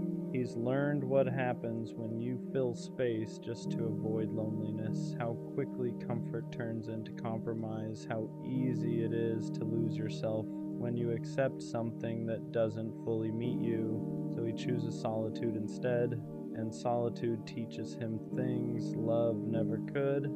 It shows him who he is without anyone else's expectations, without adjusting his emotions, without holding back his intensity to make someone stay. He learns how to sit with himself, how to enjoy quiet, how to be fulfilled without external validation. And that's important, because when you know how to be alone, you stop accepting love that feels like abandonment in disguise. During this time, he doesn't become detached, he becomes clear about what drains him, clear about what feels safe, clear about the kind of love that actually aligns with who he is. He stops craving attention, stops mistaking chemistry for compatibility, stops confusing being wanted with being understood. And yes, some days are heavy. He still wants connection, still imagines sharing moments with someone, still feels that pull toward closeness. But the difference now is that he won't trade his peace for proximity. He knows the right love won't require him to chase, won't ask him to question his worth, won't make him feel like he has to earn care. So he waits, not anxiously, not desperately, but confidently, because he understands something now. Being alone isn't a punishment. It's preparation. It's a space where he becomes exactly the version of himself the right love will recognize immediately. And when that love finally arrives, it won't feel like relief. It'll feel familiar. The lover boy was never naive. He knew what love could cost him. He knew how deeply it could hurt. He knew it could break him, leave marks he'd carry for years, and he chose it anyway. not because he didn't understand the risk, but because a life without love felt smaller than a life with scars. For a long time, he thought loving this way was a flaw, something he'd eventually outgrow, something pain was supposed to cure, but it never did. Every heartbreak slowed him down, made him more careful, more aware, but it never killed that part of him that wanted connection, because loving it deeply was never a phase. It was part of his design. He wasn't meant to love casually. He wasn't built for half interest or emotional distance. He was built to choose one person and mean it. That's why it hurt more. That's why waiting felt heavier. That's why walking away took courage, but all of it shaped him. It taught him boundaries without bitterness, standards without arrogance, patience without self-abandonment. So now, when he looks back, he doesn't regret loving the way he did. He doesn't regret caring too much. He doesn't regret believing. He doesn't regret wanting something rare, because one day someone will meet him in that same place. They won't flinch at his intensity. They won't joke about his softness. They won't treat his loyalty like it's replaceable. They'll recognize it. And when that happens, everything will feel different. No anxiety, no confusion, no wondering where he stands, just clarity, effort that feels mutual, love that feels chosen, connection that doesn't require him to dim anything. And suddenly, all the waiting makes sense. Not because it was easy, Diaz, but because it protected him from settling for less than he was capable of giving. So no, the lover boy doesn't die, he doesn't disappear, he doesn't harden into someone unrecognizable. He just learns who deserves him, and when the right love finally arrives, he won't have to prove anything. He'll simply be met, and that's all he ever wanted. She chose him over me, and the crazy part is, it didn't happen in one moment. It happened slowly. At first it was small things. Her replies got shorter. Her attention started drifting. The way she used to look at me started changing. Not dramatically, just enough that something felt off. But when you love someone, you don't immediately assume the worst. You assume they're stressed, busy, tired. You give them the benefit of the doubt. So I stayed patient. I stayed consistent. I kept showing up the same way I always did. Because when I commit to someone, I don't suddenly change just because things get complicated. But what I didn't realize at the time was this. While I was trying to hold the relationship together, someone else was slowly stepping into it, not all at once. Just little by little, more conversations, more attention, more curiosity. And attention is powerful, because attention turns into interest. Interest turns into emotional space, and emotional space turns into attachment. By the time I realized what was happening, it was already too late, because she didn't just choose him in a moment. She chose him through 100 small decisions. Every time she answered his message faster than mine. Every time she gave him the version of her that used to be mine. Every time she let his presence grow while mine slowly shrank. And the hardest part, I wasn't competing in a fair race, because I didn't even know there was a race. I thought we were building something together, but she was quietly deciding between two directions, and eventually, she chose his, not because I didn't care, not because I didn't try, but because somewhere along the way my presence became familiar, and his attention felt new, and novelty is powerful when someone isn't fully anchored anymore. So one day it became official, not dramatic, not explosive, just final. She chose him. And suddenly I went from being the person she talked to every day to someone watching from a distance, and that's a strange feeling. To realize that someone who once chose you completely can eventually choose someone else instead. The part people don't talk about when someone chooses someone else is the confusion, not just the pain, the confusion, because your mind starts replaying everything, every conversation, every memory, every moment that felt real. And you start asking questions that don't have clear answers. Was she already talking to him while she was telling me she loved me? Did she start losing feelings months before I noticed? Was I fighting for something that had already quietly ended? Because when someone chooses another person, it doesn't just break your heart. It rewrites your memories. You start looking back at moments that once felt normal, and wondering if they meant something else. That night she seemed distant. That time she smiled at her phone. That random argument that came out of nowhere.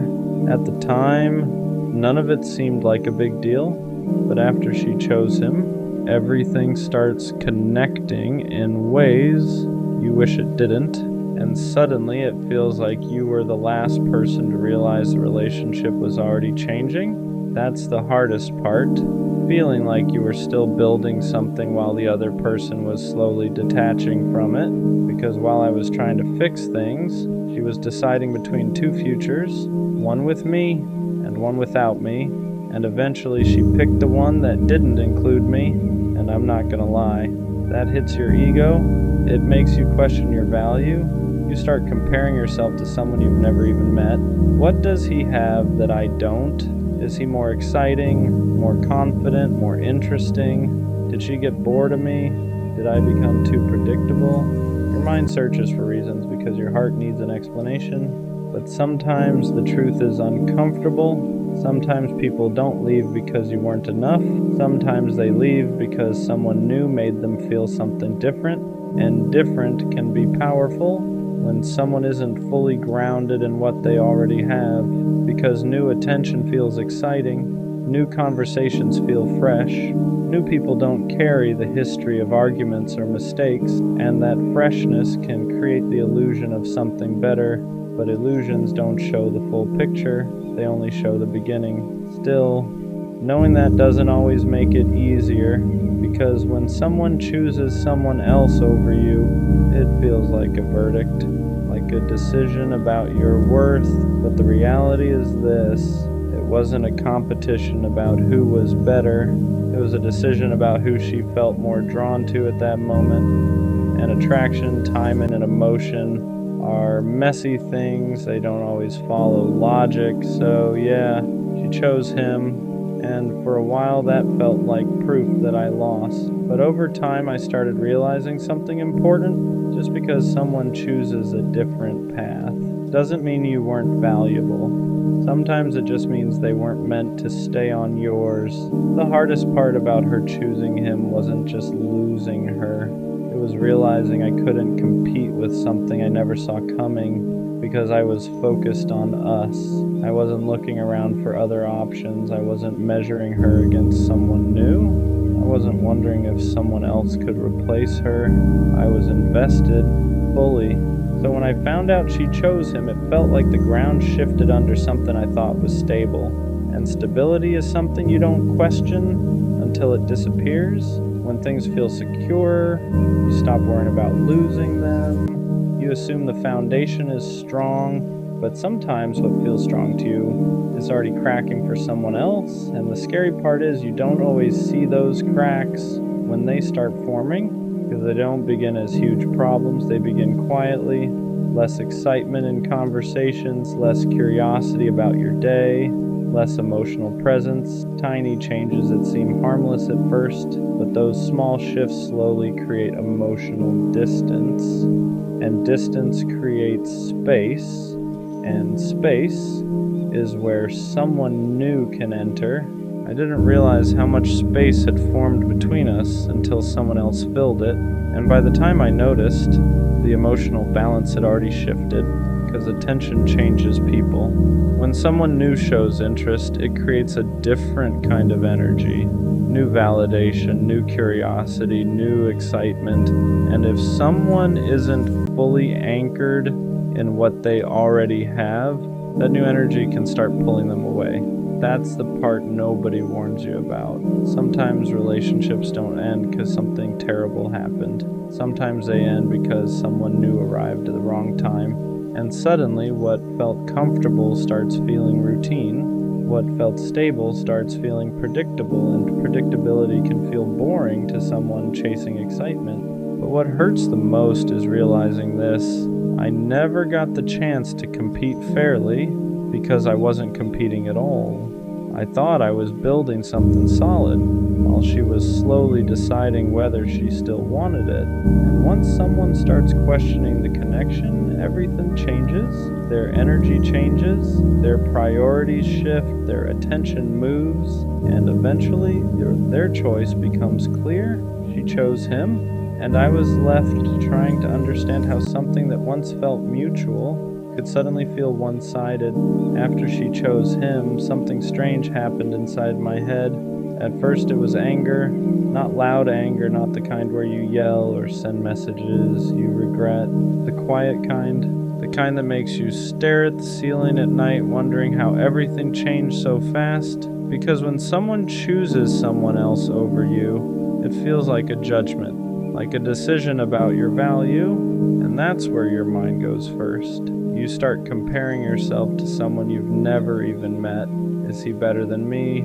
Does he make her laugh more? Does he understand her in ways I couldn't? Did she see something in him that she stopped seeing in me?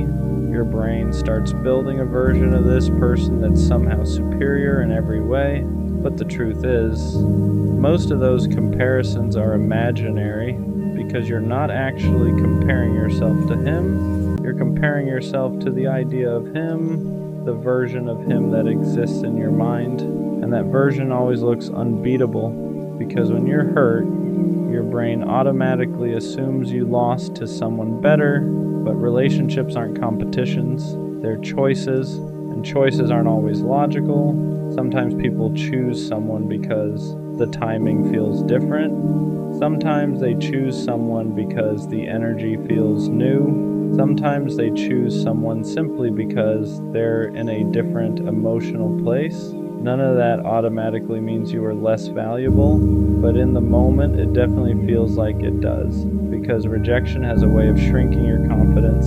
It makes you forget who you were before the situation happened. Before she chose him, I knew exactly who I was. Someone loyal, someone consistent, someone who showed up even when things weren't easy. But when she chose him, for a while, it made me question all of that. It made me wonder if loyalty was boring, if consistency was predictable, if stability was something she stopped appreciating. And those thoughts are dangerous, because when someone leaves you for someone else, the easiest trap to fall into is believing you weren't enough. But the truth is this: someone choosing a different person doesn't erase the way you loved them. It doesn't erase the effort you gave. It doesn't erase the value you brought to the relationship. It only means one thing. At that moment in her life, she felt pulled in a different direction. Yeah, that hurts, because nobody wants to be the direction someone walks away from. But sometimes the person who walks away is simply walking towards something they think they need to experience, and that doesn't automatically mean you were the wrong person. Sometimes it just means you weren't the final chapter in their story. After a while, the anger fades. Not completely, but enough that something else starts replacing it. Reflection. Because once the shock of being replaced settles, you start looking back at the relationship differently. You stop asking, why did she choose him? And you start asking something more honest. When did she start drifting away? Because choices like that rarely happen overnight. They build slowly, little emotional shifts that you barely notice in the moment, conversations that feel shorter, moments that feel less connected, energy that feels slightly different. At first you ignore it, because when you love someone, your instinct isn't to assume the worst, your instinct is to trust them. So when something feels off, you tell yourself it's temporary. Maybe she's stressed, maybe she's tired, maybe she just needs space. But sometimes those small changes aren't temporary. Sometimes they're the early signs that someone's feelings are shifting. And the hardest part about that realization is this: you can be doing everything right, and someone can still start emotionally leaving. I showed up the same way I always did. I was consistent, I listened, I tried to support her when things got hard. But sometimes relationships don't end because someone did something wrong. Sometimes they end because someone starts feeling something different. And feelings don't always follow logic. That's the uncomfortable truth, because when someone chooses someone else, it feels like a failure, like you must have done something wrong. But relationships aren't math equations. You can do everything right and still lose someone who simply felt pulled in another direction. And that's the part that takes the longest to accept, because your mind keeps looking for a mistake you could fix, a moment you could redo, a conversation you could handle differently. But sometimes there isn't a moment like that. Sometimes someone simply grows into a different version of themselves, and that version chooses a different path. And yeah, that realization hurts, because it means you can't undo it. You can't argue someone back into choosing you. You can't compete for someone who already decided once someone makes that choice. The only thing left for you to do is face the reality of it. She chose him. And for a while that felt like the end of my story, but eventually I realized something important. It was just the end of that chapter. After enough time passes, the pain starts changing shape. It's still there, but it's quieter. Not because what happened didn't matter, but because you slowly start seeing the situation from a different angle. At first, when she chose him, it felt like I lost. Like I had been replaced, like everything I gave somehow wasn't enough to make her stay. But the longer I sat with that feeling, the more I started realizing something important. Being chosen isn't something you can force. No amount of effort can make someone choose you if their heart is leaning somewhere else. And that's a hard truth to accept, because when you love someone, you want to believe effort is enough. You want to believe loyalty matters. You want to believe consistency will eventually win. But sometimes the person you're giving all of that to is already drifting emotionally. And when someone's heart starts drifting, effort doesn't pull them back the way you hope it will. It just delays the inevitable. Looking back now, I started noticing things I didn't fully understand at the time. Moments where she felt distant. Moments where the connection felt slightly different. Not broken, just weaker. But when you're inside the relationship, you don't see those moments as warnings. You see them as temporary. You assume things will go back to normal because that's what love does. It makes you hopeful, but sometimes hope keeps you holding on to something that someone else has already started letting go of, and that's the painful imbalance. One person still trying to build, the other person quietly preparing to leave. So when she finally chose him, it felt sudden to me, but maybe for her that decision had been forming long before the moment it actually happened, and realizing that helped me understand something I didn't want to accept at first. I didn't lose her in a single moment. I lost her slowly over time. Realizing I lost her slowly instead of all at once changed the way I saw everything, because for a while I kept replaying the moment she chose him like it was the exact second everything ended. But the truth is, endings like that rarely happen in one moment. They happen in stages. First the energy changes, then the attention shifts, then the emotional connection weakens, and eventually the decision just confirms what was already happening beneath the surface. Looking back, I started seeing things more clearly. There were moments where she seemed distracted, moments where our conversations felt less alive, moments where it felt like I was talking to someone who was physically there, but emotionally somewhere else.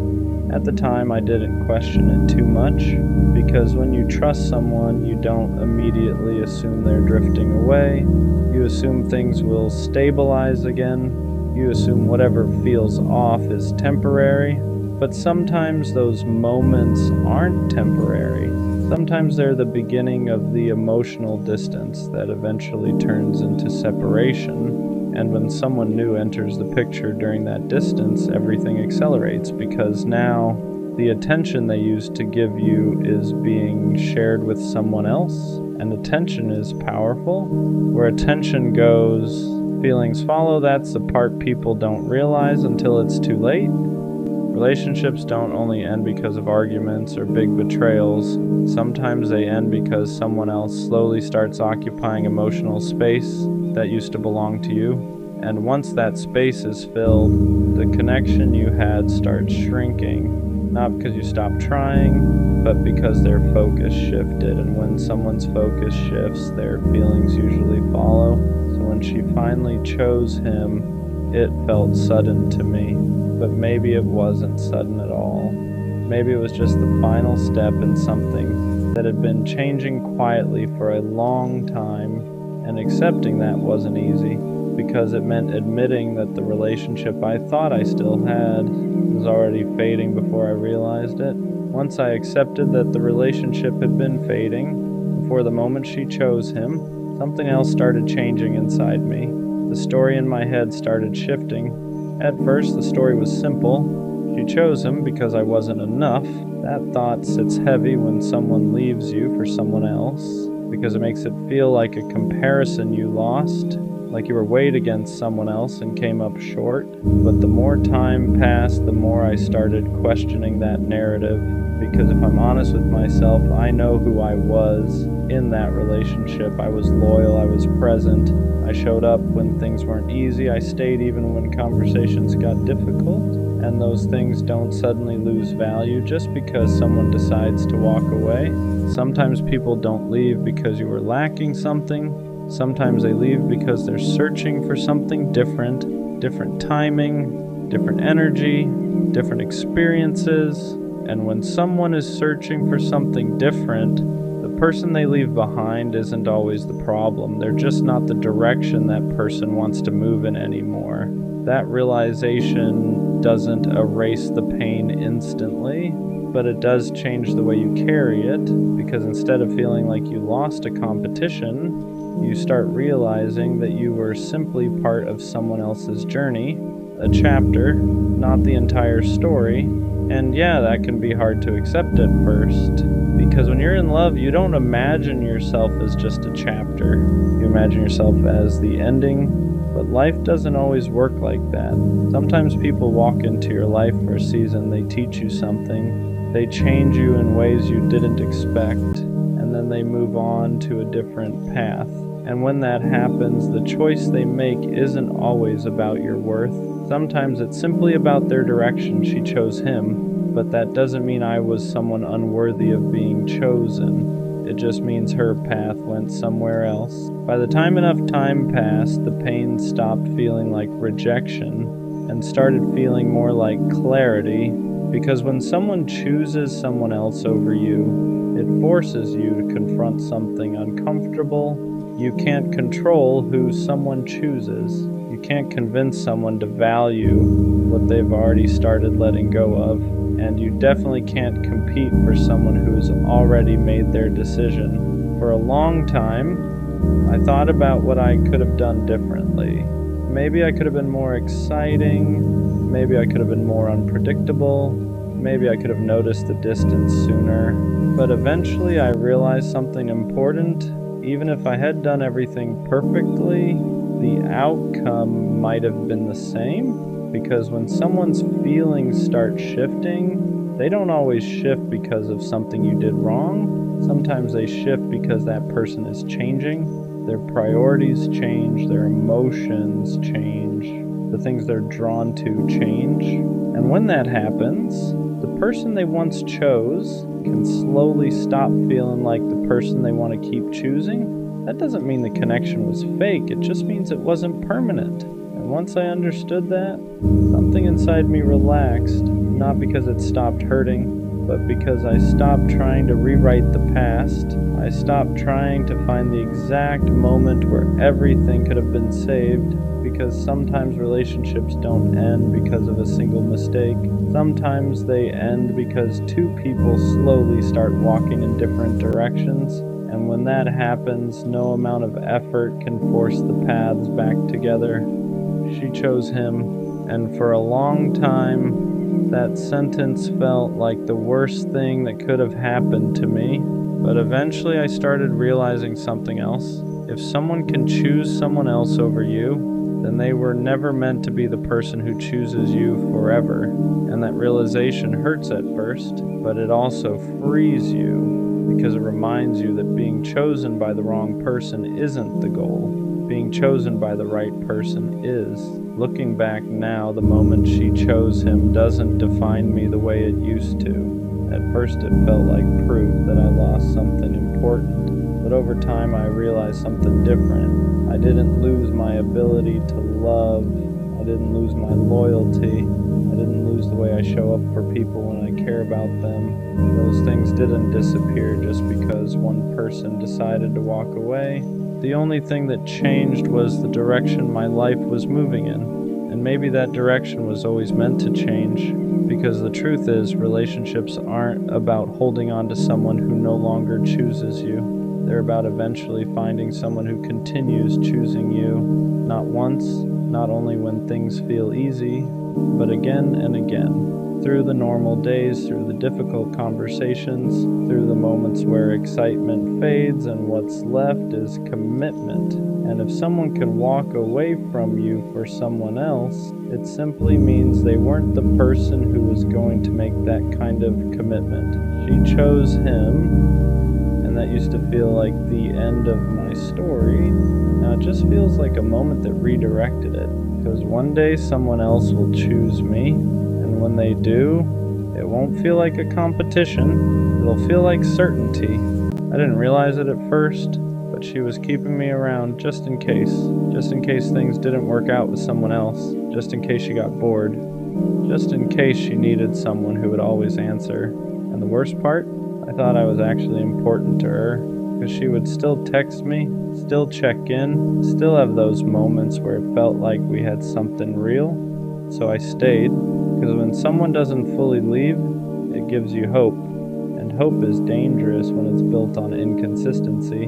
There would be days where she talked to me like I was the only person that mattered, then days where it felt like I didn't exist. And every time she came back, I told myself the same thing. Maybe this time it's real, but now I see it clearly. I wasn't her priority. I was her backup plan. The confusing part about being someone's just in case is that it doesn't feel obvious. It doesn't feel like rejection. It feels like almost consistent, almost real, almost something worth holding on to, because she never fully disappeared. She would come back, random messages, random conversations, random moments where it felt like everything was normal again. And every time that happened, it reset everything in my head. It made me forget the distance, forget the inconsistency, forget the fact that I only heard from her when it was convenient, because those moments felt real. And when something feels real, you don't question it, you lean into it. But what I didn't realize was this: she wasn't coming back because she chose me. She was coming back because she needed something: attention, comfort, familiarity. And I was always there to give it. That's what kept me in the cycle, because I wasn't being rejected, I was being reused. The more I looked at it honestly, the more the pattern became clear. I wasn't part of her life consistently. I was part of her life conveniently. She would show up when things felt off for her, when she needed someone to talk to, when she needed to feel like someone still cared. And every time I was there, not questioning it, not hesitating, just showing up the same way I always did. Because in my head, I thought consistency would eventually turn into something real. I thought if I stayed long enough, showed enough, proved enough, she would finally choose me, but now I see it differently. I wasn't building something with her. I was maintaining a position she never fully committed to, and that's the hardest part. Realizing you were giving real effort to something that was never real in the same way. There's something subtle about being kept just in case. It doesn't destroy you all at once, it slowly drains you, because you're always in between, not fully chosen, not fully let go, just there. And that in-between space is confusing, because you don't know how to act. Do you pull back? Do you stay consistent? Do you treat it like something serious or something temporary? So you end up doing what I did. You stay, you give, you hope. Because every time she came back, it felt like confirmation that I still mattered. But what I didn't understand was this: being remembered isn't the same as being chosen. Just because someone comes back to you doesn't mean they value you the way you think they do. Sometimes it just means you're available. The turning point for me wasn't when she left. It was when I started paying attention to when she came back. Because it was never random. It was always when something else in her life wasn't working, when she felt bored, when she felt alone, when she needed someone to fill that gap. That's when I would hear from her again. And at first I didn't connect those dots. I just saw it as her coming back. But once you see the pattern, you can't unsee it. You realize you're not part of her routine. You're part of her fallback. And that changes everything. Because now it's not about misunderstanding the connection. It's about understanding your position in it. And my position was never first, never consistent, just there when she needed me. Once I accepted that, the situation stopped feeling confusing and started feeling clear. Painful, but clear, because now I understood why the connection never felt stable. Why I was always questioning things. Why it felt like I was holding on to something that kept slipping. It wasn't because I wasn't doing enough. It was because she was never fully in. You can't build something stable with someone who only shows up part-time. You can't create consistency with someone who treats you like an option. And I was trying to turn something temporary into something permanent. That's why it never worked. For a while I blamed myself. I thought maybe if I had pulled back sooner, maybe if I acted less available, maybe if I made her miss me more, things would have been different. But the truth is, people who see you as just in case don't suddenly turn you into a priority. They just adjust how often they come back. That's it. And once I understood that, I stopped trying to change how she saw me. Because the problem wasn't what I was doing, it was how she valued me. And you can't force someone to value you correctly. That's when I had to be honest with myself. I wasn't stuck because of her. I was stuck because I kept accepting that position. I kept answering, kept showing up, kept giving her access to me whenever she decided to come back. And every time I did that, I reinforced the same thing, that I would always be there no matter how inconsistent she was. And once you allow that pattern, it becomes the expectation, not the exception. So the real shift didn't come from her changing. It came from me realizing I had to stop participating in it. Walking away from that wasn't easy, because when you've been someone's just in case for a while, it starts to feel normal. You get used to the cycle, the ups, the silence, the return. And breaking that cycle means facing something uncomfortable, that the connection you thought you had was never what you believed it was. But once you step out of it, you start seeing clearly again. You start realizing how much energy you were giving to something that wasn't giving you the same in return, and that clarity changes everything. So yeah, she kept me around just in case, and for a while I stayed because I thought being there meant something, but now I understand the difference. Being someone's option isn't the same as being someone's choice. The right person doesn't keep you on standby. They don't come and go. They don't leave you guessing about where you stand. They choose you, clearly, consistently, without hesitation. And next time, I won't stay in a position where I feel like I'm waiting to be picked, because I'm not here to be someone's just in case. I'm here to be someone's only choice.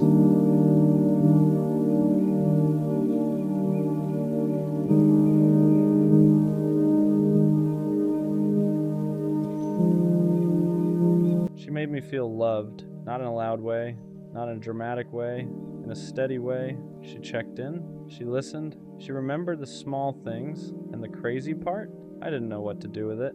Because when you're used to chaos, consistency feels unfamiliar. When you're used to chasing, being chosen feels suspicious. She wasn't confusing, she wasn't distant, she wasn't playing games, she was just there. And for some reason, that scared me more than anything. Healthy love feels calm, and when you're used to chaos, calm can feel boring.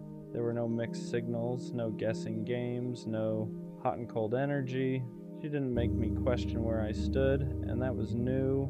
I was used to intensity, late night arguments, emotional highs and lows, passion that felt like a roller coaster. With her, it was steady, and instead of relaxing into it, I started looking for something wrong. Because when you've been conditioned to associate love with anxiety, peace feels unfamiliar. You mistake stability for a lack of spark, consistency for predictability, security for missing something. But the truth, nothing was missing.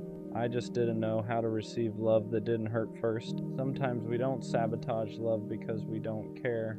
We sabotage it because we don't feel worthy of it. She showed up consistently, she communicated clearly, she didn't make me chase, and instead of feeling grateful, I felt exposed, because when someone loves you properly, they see you, not just the confident version, not just the charming version, the insecure parts too, the guarded parts, the parts that still haven't healed. And when you don't fully love yourself, being loved deeply feels uncomfortable.